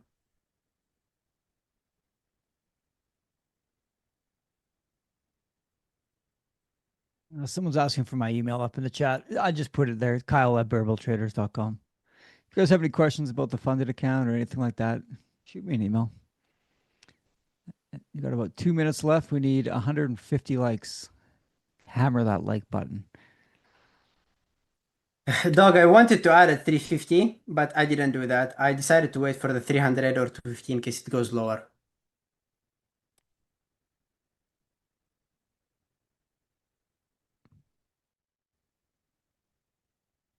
See you later, guys. Have a good day. Alex, Chris, Candy, Rhino. Thanks for hanging out with us as always. Got about 30 seconds left.